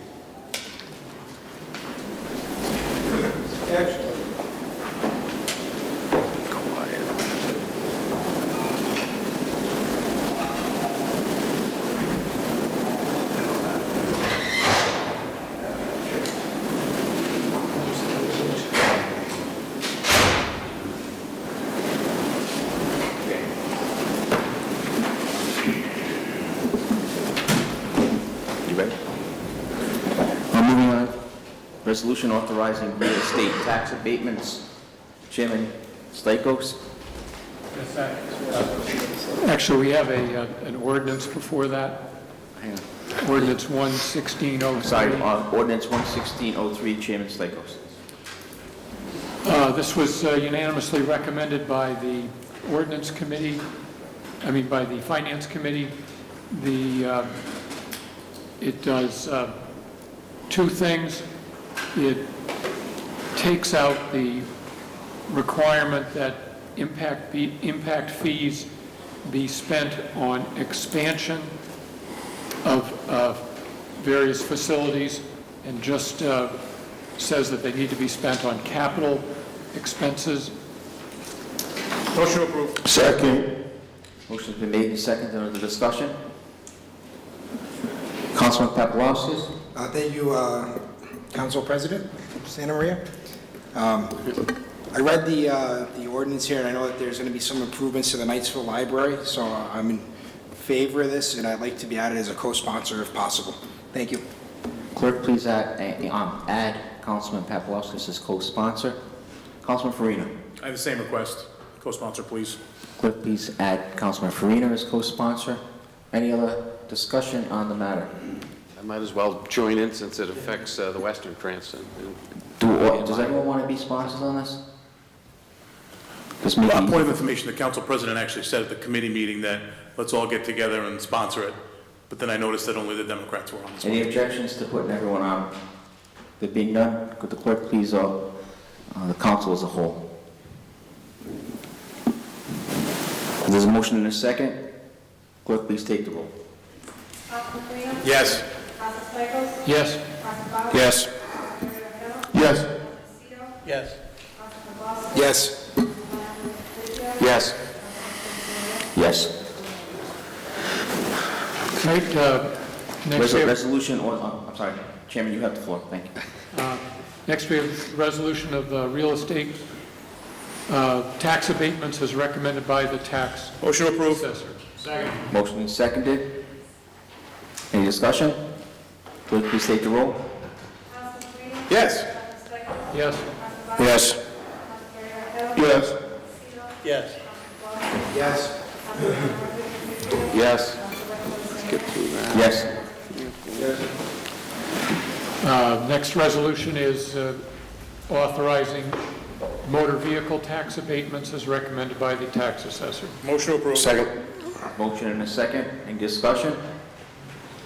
There being none, clerk, please take the roll. Yes. Yes. Yes. Yes. Yes. Yes. Yes. Yes. Next is the approval of waivers of interest on back taxes recommended by the tax collector, city treasurer. Motion to approve. Second. Motion been made and seconded. Any discussion? There being none, clerk, please take the roll. Yes. Yes. Yes. Yes. Yes. Yes. Yes. Yes. Handing the I just clerk. have I'm sorry. one announcement to make. All right, let me hand the clerk, the gavel back over to the president. Hang on.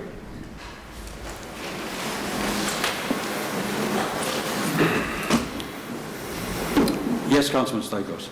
There is, at the Finance Committee, there's an ordinance that I proposed for a minimum wage for city workers, and I've been talking with Director Strom about the financial impact of that, and I've given to the clerk a breakdown of the 165 part-time city employees, their sex, and what their rates of pay are, where they fall. And she's going to post that. You may want to look at that before the next Finance Committee meeting. It'll say how many people make between $10 and $10.99 an hour, how many are men, how many are women, and then for each each dollar increase. So anyway, just wanted to let people know that that would be available. Thank you.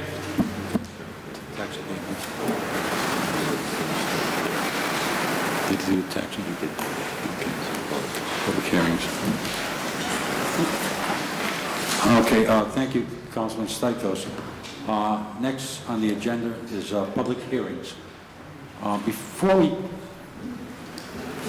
get to public hearings, I'd like to ask the administration a quick question. It's probably, Mr. Coop, maybe you can answer it. On the impact study, the figures that Mr. Moretti gave us, I noticed there were 3, Josephson, Gilboa, and some Sergeant Captain X. Are there any updates on that? Is that any further legal fees or any other things going on with that, or is that still status quo?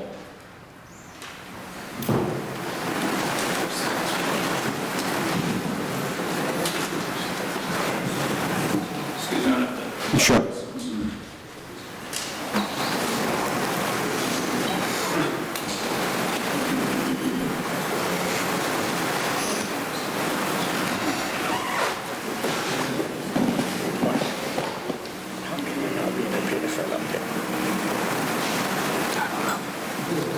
He's just trying to verify. I don't know. Is that in this thing? Just in this right here. I'm not. Mr. President, I'd have to go back and see the last date that Mr. Moretti used to calculate the fees. I'm not aware of any large legal fees coming in recently. For change? All right, there's no changes in that study. I just want to make that clear. There's no changes. There's no new legal fees that I'm aware of, if that's the question. Okay. We'll move on to public hearings. Council President, Councilman Captain. before we get to public hearings, if I can have the indulgence of the City Council just for a couple of announcements. I see 2 constituents in the audience. I'd just like to mention Mr. Nicholas Lima, Chairman of the Republican Party constituent. Welcome to the chambers, Nick. And Robert DiMartino, Ward Committee member, Ward 3, very hard-working member of my Ward Committee. Thanks for being here, Robert. I also believe Ken Hopkins is here this evening. Public hearings. Anybody from the public would speak on any item, docketed or undocketed.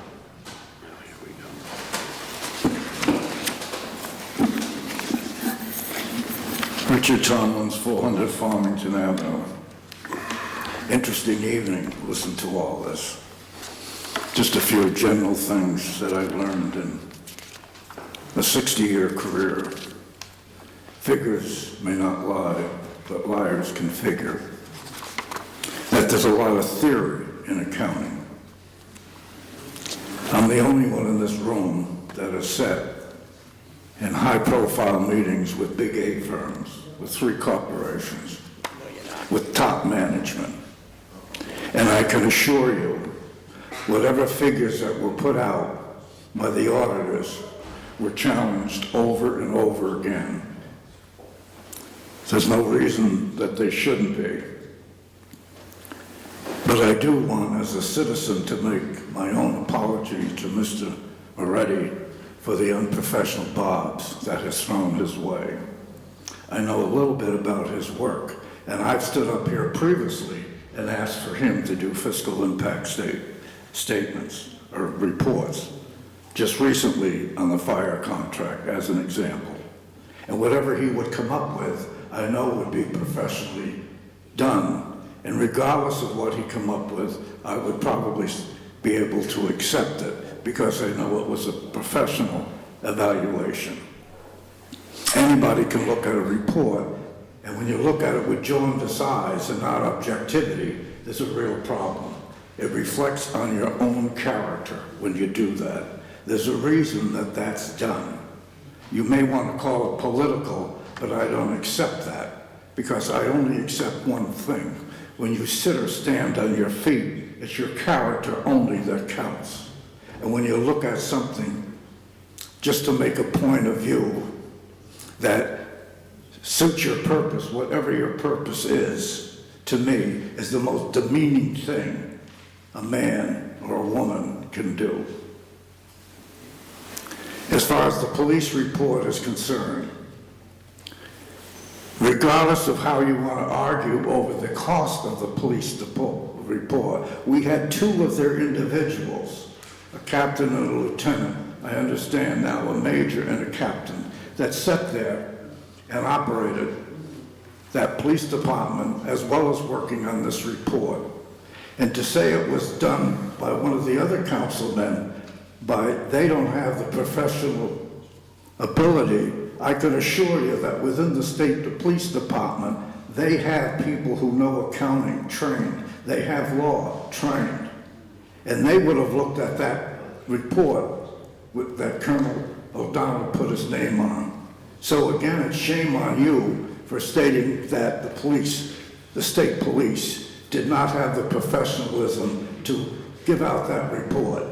I would call the state police and ask them who they have on their staff who are experts in law, in accounting, and investigation. The last thing I might say, this whole thing starts with management. If management had done the right thing, we wouldn't be having this conversation. You wouldn't be arguing about this report. Management totally failed for reasons that are still unknown to me, although I could guess, at least in Mr. Antonuccio's case, I could guess why he was protected.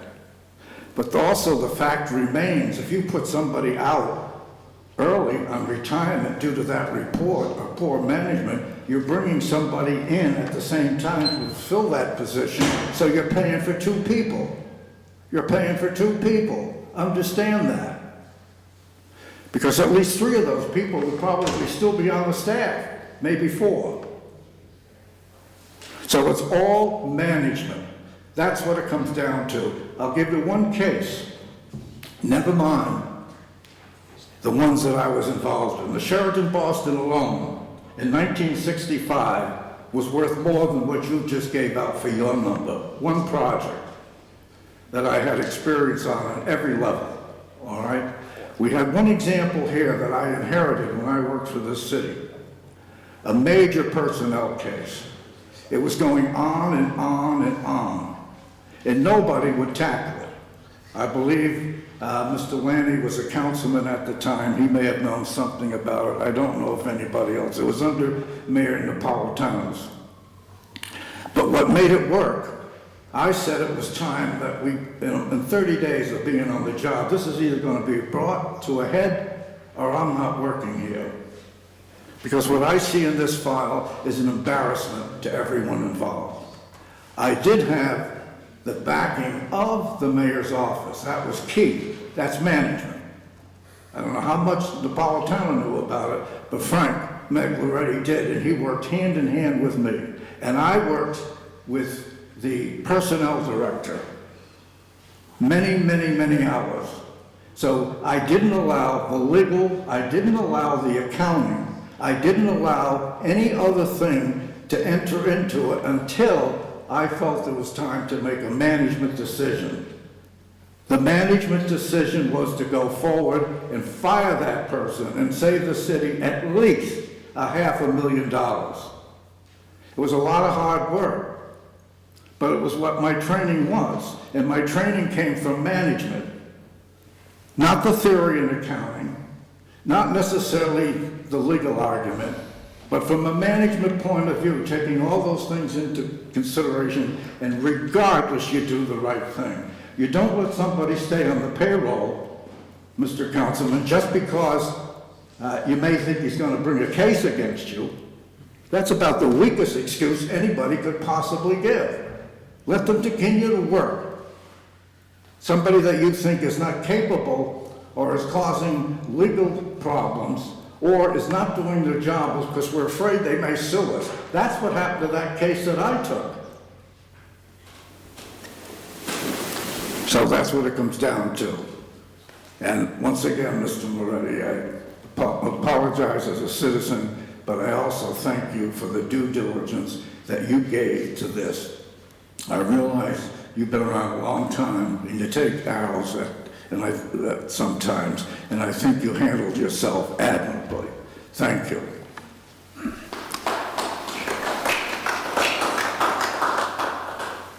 Anyone else from the public to speak on any undocumented item? Paul Valletto with the firefighters. Thank you, Mr. President. I just wanted to clear something up on the defined contribution, defined benefit thing that we were talking about tonight, in case I'm not available for the Finance Committee workshop when you discuss it.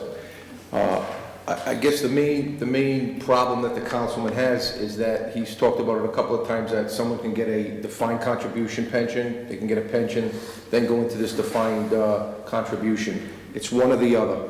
On July 1st, when our contract goes into effect, our 15 civilians presently are asked if they want to change. If they say no, that's it. They're never given another shot to change.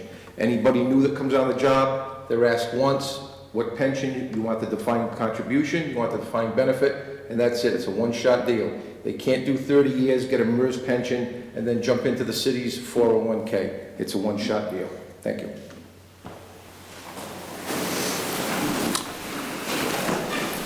Anybody else from the public like to speak on any item? Give your name and address for the record, please. Yes, my name is Hugup Taraxian. I'm a disabled veteran living in Cranston. Most of my life, I graduated from Cranston High School East. I grew up in Cranston as a teenager. I was born in Providence. I lived in Rhode Island my whole life. I've served our country. I'm here today to speak for the other 110 100% disabled veterans who reside in Cranston. I have a few numbers that I'd like to run. Our disabled veterans in Cranston get a exemption of $403 off their property tax. People who are over 65 who live in Cranston, they get $536. Roughly a little more than $100 more than a disabled veteran. And nothing against seniors in Cranston, but I think it's a shame that our disabled veterans who have served this great country get such a small exemption. Some states, like Florida, they give a 100% exemption. West Virginia gives a 100% exemption on property taxes. In Cranston, we have over 5,300 senior citizens who are over 65 years old who get off the tax rolls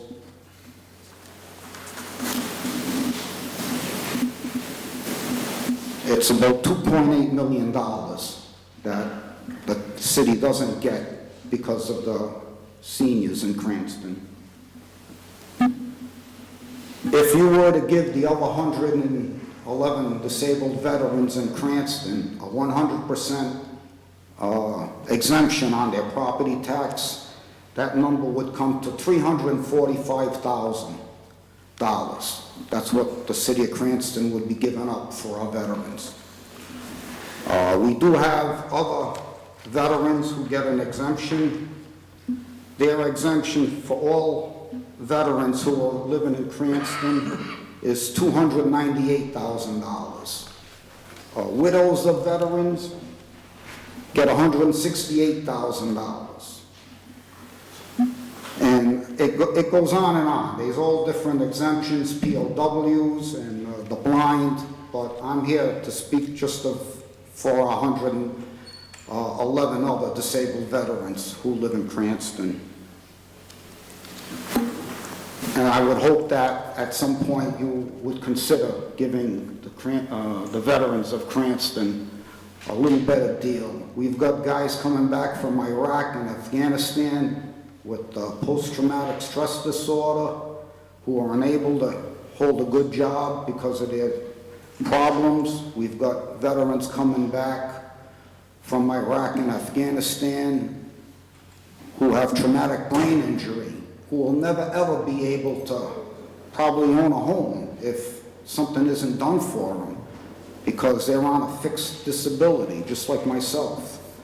And it's not easy for me to speak here today for all our veterans, but nothing's been done for them. For the last 10 years in the State House, actually, for the last 25 years, we've been, the veterans in Rhode Island have been trying to get something done through the state, and they tell me it's not possible, that the states, every year I hear the same thing, for the last 25 years. So that's why I'm coming to the town, and I'm going to start with the town and see if you will do something for the disabled veterans in Cranston. And I hope that you can step up to the plate and do something for us. Thank you. Thank you, sir.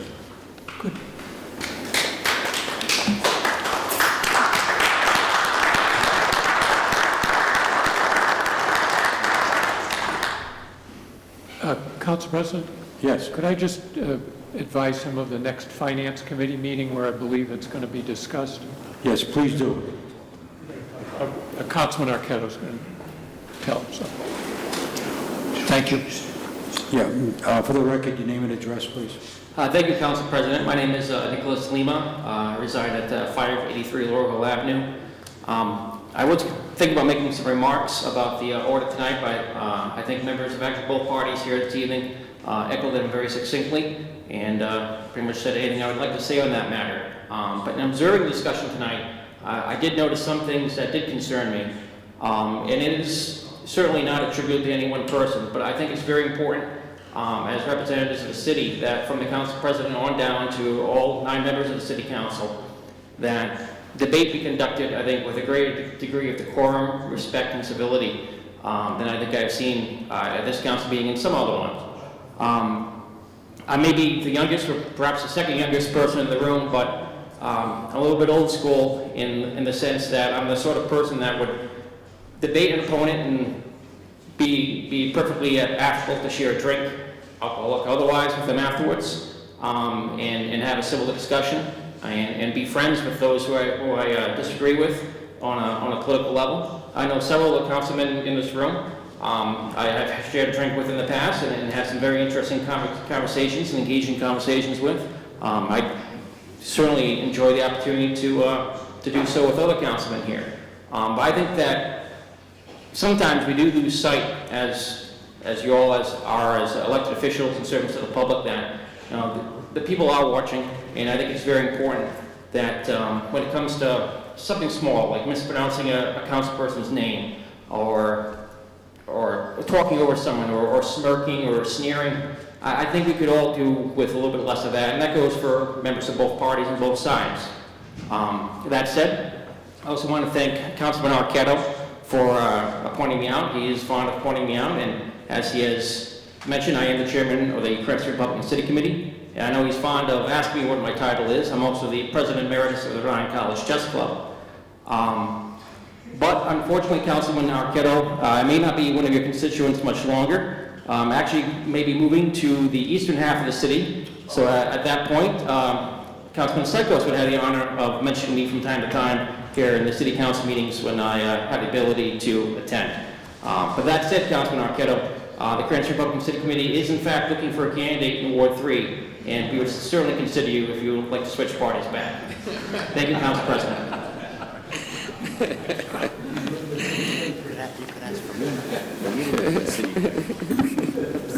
Valerie Shuey, 27 Farm Street, and as you all know, I have 2 children in the military, and by the grace of God, my children could be disabled veterans one day. And so I encourage you, I had no idea they didn't get a bigger tax break. I encourage you to do everything you can to help these people and support them and take care of them, because the sacrifice the Army and their family give to us so we could sit here in this room and debate in whatever quorum or forum or funny faces or whatever it is we do, it's because of what they have done for us and what they continue to do for us. So I encourage you to do all that is in your ability to help them and to lower their tax burden. Thank you.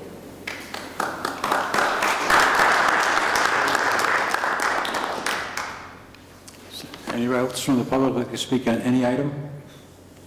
Hearing none, I'll close the public hearing section. Move on to election of city officials. Are there any election of city officials?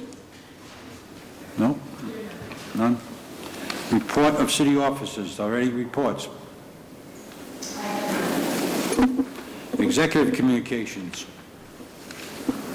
Report on hiring a special counsel, consultants, etc. Mr. President, the report on the hiring of special counsel, consultants, et cetera, a written report was distributed and should be available to all the council members.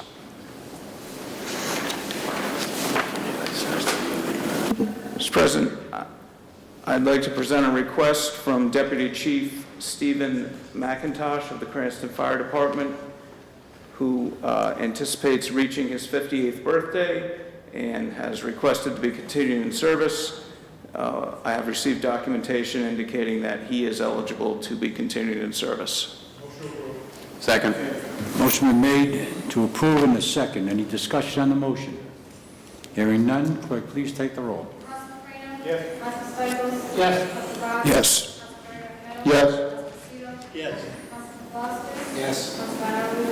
Yes. Yes. Yes. Mr. President, the city has received the request of former Private John Seepy of the Cranston Fire Department for approval of his request to be placed on the city pension roll. Firefighter Seepy was hired in July of 1987, continued until June of 2002, making a total of approximately 15 years of service to the fire department. Pursuant to the provisions of the contract and city ordinance, he is requesting to be approved for inclusion on the pension roll. Motion to approve. Is there a second? Second. Any discussion on the motion? Hearing none, clerk, please take the roll. Yes. Yes. Yes. Yes. Yes. Yes. Yes. Yes. Yes. Okay.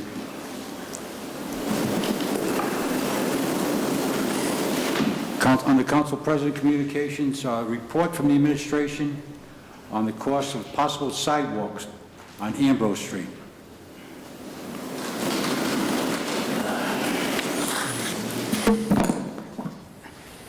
Council President, I just saw this on Before we continue, this council wishes you a happy birthday, Oh, thank you. Director. Is it the entire council? The entire council. Thank you. I don't. Glad you're back, Jeff. Glad to be back, Councilman. Now you can continue. Thank you, sir. I'm going to need to reach out to you on this because I don't have any specifications on what exactly you're looking for other than sidewalks on Ambrose Street. Are you familiar with Ambrose Street at all? Not off the top of my head. All right, it runs off of Cranston Street in Mechanican, and it's a walk-through to Western Hills. And there's two houses on the right-hand side. I think there's a water utility pipeline on the left-hand side. And it's a narrow, downhill, winding road. And hundreds of kids walk down that road. And what I'm worried about, as a matter of fact, I was contacted by school committee person, Laurel, concerning this.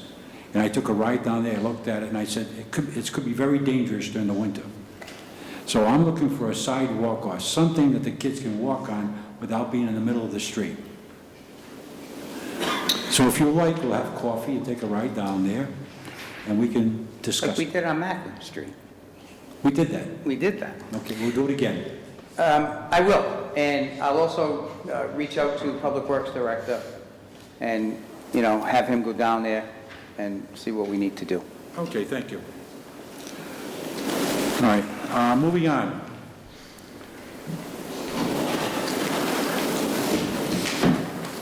You know, we'll talk about veterans. I agree with everything the gentleman came up here and said, and I think most of the members of this council did. $403 exemption for a veteran, less than what a senior citizen gets, is not right. I don't know how long that $403 has been in effect, but I bet you it's been 10 or 20 years without a change. All right. I'm glad it's going to the Finance Committee. I think we should take a very hard look at it and see what we can do. There must be some money in the budget to help people serve this country, put their lives on the line for us. And it's only fair that we could try to pay them back as much as we possibly can. So, sir, I thank you for coming before us this evening. And we will do the very best we can as far as veterans in this city. So thank you very much. And we'll move on to... If there's no objection from Councilman Arquette, I'd like to be listed as a co-sponsor on that when submitted. Yeah, I just, my name was mentioned, just to make a comment. I don't have a problem, Councilman Potts. I think at the Finance Committee meeting, we'll all vent our viewpoints and we'll come up with something that's feasible for the city and the taxpayers. So I'm welcome to any suggestions, and anyone who wants to co-sponsor it is fine with me, okay? Thank you. Councilman Papalakis? Thank you, Council President. On the veterans issue, a couple months ago, right before Evan left, I had sat down with him and done some research on this, so we might need to do a resolution as well. I have some information on it. I'm happy to be a co-sponsor and help out whatever way I can. It's got to be done.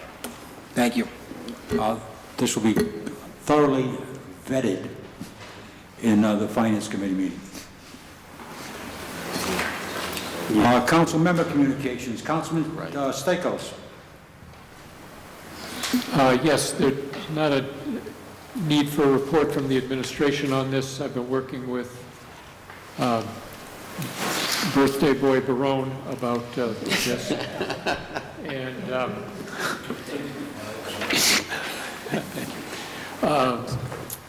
the status of this is the application is ready to go. We need to find $300 to $500 for an application fee to DEM, and Finance Director Strom indicated he would try to find that, and I believe if necessary, we could also use the council account if that was all right with everybody. So that's where that stands, as we're waiting for Mr. Strom to come back from vacation so we can find the fee and hopefully get that application in so we can get to work on it. You can have my birthday money. It's probably not enough. All that overtime for tonight? Yeah, right. Okay. Councilman Argyle Favecchio. Thank you, Council President. I don't know if we've heard anything else from Solicitor Marcella on this. I'm more familiar. I think Mr. Cooper and I have been discussing it, and I will note for the record, I know that Mr. Hopkins is here, and this is right up near his house, so he'll be interested to know. But we found out through Solicitor Marcella's intervention about a month ago that, because I've been screaming about this for years, but we've had the lien on the property for years, but what we found out is that this property was caught up in the so-called George Babcock litigation. There were a few hundred cases that were filed by this one attorney, and it was in the federal courts, and they were challenging the validity of the mortgages, and this was one of them. And so with those mortgages being potentially voidable, even though the bank had foreclosed and owned the property, there was a chance they could lose title to the property. So, and that was resolved probably about a year ago. That case started to unravel, and the federal court dismissed all of the complaints. But so they were really, their hands were tied as well. So there's quite a bit of movement, and I know that Solicitor Marcella is trying to work something out that would be beneficial to both the city and to the bank, and would get the property moving. So I don't know if you've heard anything, but The property is being advertised on the market for sale it is. for $106,000. No, that's a change. I thought there was some negotiations. Well, again, the Attorney Marcella has called into the bank, still waiting for a return call. Community Development and the building inspector was able to gain access to the building to do an evaluation to see if it would be beneficial to purchase the house, knock it down, or renovate it. And I haven't received that report back yet. Okay. Yeah, there were a couple of options, but anyway, thank you.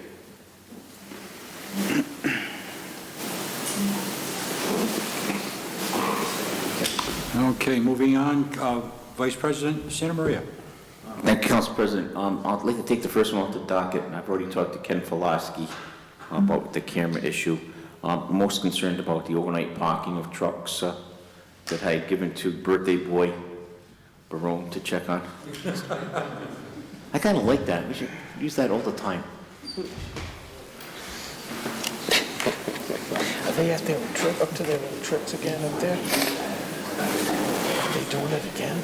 Yeah, they're up there again. I have spoken to both Colonel Winquist and the building inspector, and there's very little enforcement they can do because this is private property. If you tailor an ordinance to try to address that, again, it's private property, and there's other ordinances you may have to address. One thing you may be able to touch on is you research the idling ordinance, and I know there's something in the ordinance that says if the temperature is below a certain degree, trucks can idle for a longer period of time than if the temperature is over a certain degree, they can't idle as long. This is not idling, they're camping there. Now, we went through this before, and Director Cordy, along with the administration and their attorneys, crafted an ordinance. So this has already been done. And Carlos is in contact with the owner of the places in Missouri. And, you know, by state law, if you're out of state, you have to have a person here to watch the property for service of process. That's just not being done. I mean, Are these delivery, excuse me, these are delivery trucks that say delivery trucks, and they have a certain name on them. Councilman Paplaskas is driven by there too. Last time we were there, it looked like Tobacco Road, and he joined me in my frustration. They're just not asking the trucks to move. They're just letting them stay there. I know it's not an ordinance that we can enforce because the police have told us that, and inspections has told us that. But we can ask the property owner to cease and desist. I mean, because we could put in an ordinance to make the parking lot a tractor-trailer lot, or a camping lot, and tax them as such. Would they go for that? Because we could draft an ordinance that would make it a trailer park, and they would have to, I don't know if Walmart or the restaurant, they would appreciate that, but I just think that if it's the delivery trucks that Delivery have a 18 scheduled, wheelers. right, so they have a scheduled delivery, let's say with Walmart. Yep. And Walmart's delivery might not open till 7. They're traveling over the road from, say, Tennessee or something. They get there at 4 o'clock in the morning, they have to park somewhere. If idling is not an issue, and it's, say, 4 to 7 or 4 to 8, I'm having trouble trying to figure out what the issue is. What are the people complaining the about? issue is That's they're parking 24 hours. You're talking, I know that they have to deliver the stuff, but they're parking there all the time. So How about if I'll just draft an ordinance to make the Walmart parking lot a tractor trailer stop, and we can tax them accordingly? Councilman Aceto? Councilman San You wanna follow up on that? maybe we can do something with the, instead of having the park in the back of the building, that whole left side, as I recall, is vacant. They can park in front of the vacant building. At least it's on the other side, and it's not where the abutting neighbors are. Well, that's where they're parking. Councilman Paplaskas, you remember when you went there? and No, I know, it's not only the trucks. They're not taking care of the property, period. Whoever is managing the property isn't keeping care of it. If you drive up there right now, all the donation boxes are probably overflowing with stuff everywhere. It seems like it never gets picked up. So, the retention pond, the detention pond. We have the seagulls. It's just. I mean, maybe the trucks wouldn't be so much of an issue if they kept care of other stuff. So. I agree with that. It's just a general issue of that lot. And the guy lives in Missouri, so there's not that due diligence of watching his property like there would be for somebody local. Thank you. I will reach out to the building inspector. I'll take a ride up there with him. And if the donation bins are overflowing or whatever, I'll personally reach out to whoever it is, Big Sisters or whatever, and, we'll do it that way. All right, if that's acceptable. And Carlos does have the telephone number of the gentleman in Missouri. Okay. Carlos had been handling it before. Thank you. All right. I may interject. I think, if I remember correctly, from my years in the bus industry, you can drive 10 hours, but then you have to have 8 hours off. Maybe Councilman Paplaskas can confirm what I said, because I know he was driving for a while. So if somebody comes in from Tennessee and drops off the load within that 10-hour span, now they got 8 hours off. They can't be driving anymore. They got to pull over somewhere to get rest. And unfortunately, that's a big parking lot, so I can understand the problem. But I don't know how you address it, to be honest with you. I mean, if it's allowed all through the city, I can understand that, but I don't see it really anywhere else. Yeah. I mean, Okay, we'll move on. Any other council president communications? Councilman Aquido. Thank you, Council President. Just to follow up on Councilman Santa Maria's item of illegal dumping. I'd just like to make an announcement that on March 17th, during the Ordinance Committee meeting, there'll be a presentation in front of that committee from a company out of Massachusetts who will pick up mattresses for no charge to the city. So we'll be having a presentation on March 17th. Next item, I want to thank Mayor Fung. I think this is the first official correspondence I got from Mayor Fung in 8 years, but Mayor Fung has decided to support my resolution on a traffic study on Laurel Avenue. I want to thank the administration and the mayor making it official. I'm going to frame this. Thank you very much. Any other council member communications? Hearing none. Close that. Under old business. Is there any old business this evening? I have none. None. Introduction of new business. Proposed ordinance 2-1601, an amendment of Title 10 of the Code of the City of Cranston entitled Vehicles and Traffic for Handicap and Disabled Parking Spaces Permit Amendment, to be referred to ordinance for hearing on March 17th. Proposed ordinance 2-1602, an amendment of Title 3 of the Code of the City of Cranston entitled Tax Exemption for Totally Disabled Veterans, to be referred to finance for hearing on March 17th. The two resolutions listed were addressed this evening. The following claims are being introduced and referred to Claims Committee for hearing on March 7th. Personal injury claims of Victoria Nunapa from the alleged incident on November 29, 2015, of Ingrid Vargas from alleged incident on December 18, 2015. We have a personal injury and property damage claim from Daisy Medina from alleged incident on December 31, 2015. We have the following property damage claims: Alice Nadeau from alleged incident on January 23, 2016. Joyce Ritchie and Michael Medellina, thank you, from alleged incident on January 23, 2016. Bethany Perserno from alleged incident on February 3, 2016. Thomas Cottom from alleged incident on February 5th, 2016. Dolores Calapetro from alleged incident on February 5th, 2016. Kevin and Maria Jeffrey from alleged incident on February 5th, 2016. William S. Galligan III from alleged incident on February 5th, 2016. Megan Melise from alleged incident on February 5th, 2016. Paul DeColi from alleged incident on February 5th, 2016. Michael Hayden from alleged incident on February 6th, 2016. Michael Harold Lamides from alleged incident on February 5th, February 7th, 2016. We also have a claim from Ronald Jacob. And that's all I have for new business. Okay, is there a motion to refer all matters referred by the city clerk? Motion made and seconded. Any discussion on that motion? Hearing none. Clerk, please take the roll. Councilman Farino? Yes. Councilman Stichels? Yes. Councilman Bob? Yes. Yes. Yes. Councilman Paplaskas? Yes. Councilman Ricchio? Yes. Councilman Castellino? Yes. Yes. Miscellaneous business on the clerk's desk. Resolution for temporary seasonal speed bumps on Laurel Avenue from Argyle Street to Oxford Street, sponsored by Councilman Aquido. Mayor's response. I believe you have that response, Councilman? Yes, I do. All right. Resolution for traffic safety report on Gladstone Street School vicinity, sponsored by Councilman Aquido. Do you have that response, Councilman? I believe that's going to be for Vice President Santa Maria's Commission on Traffic Safety when he holds it in March. Okay. Labor's contract, we're awaiting the executed copy.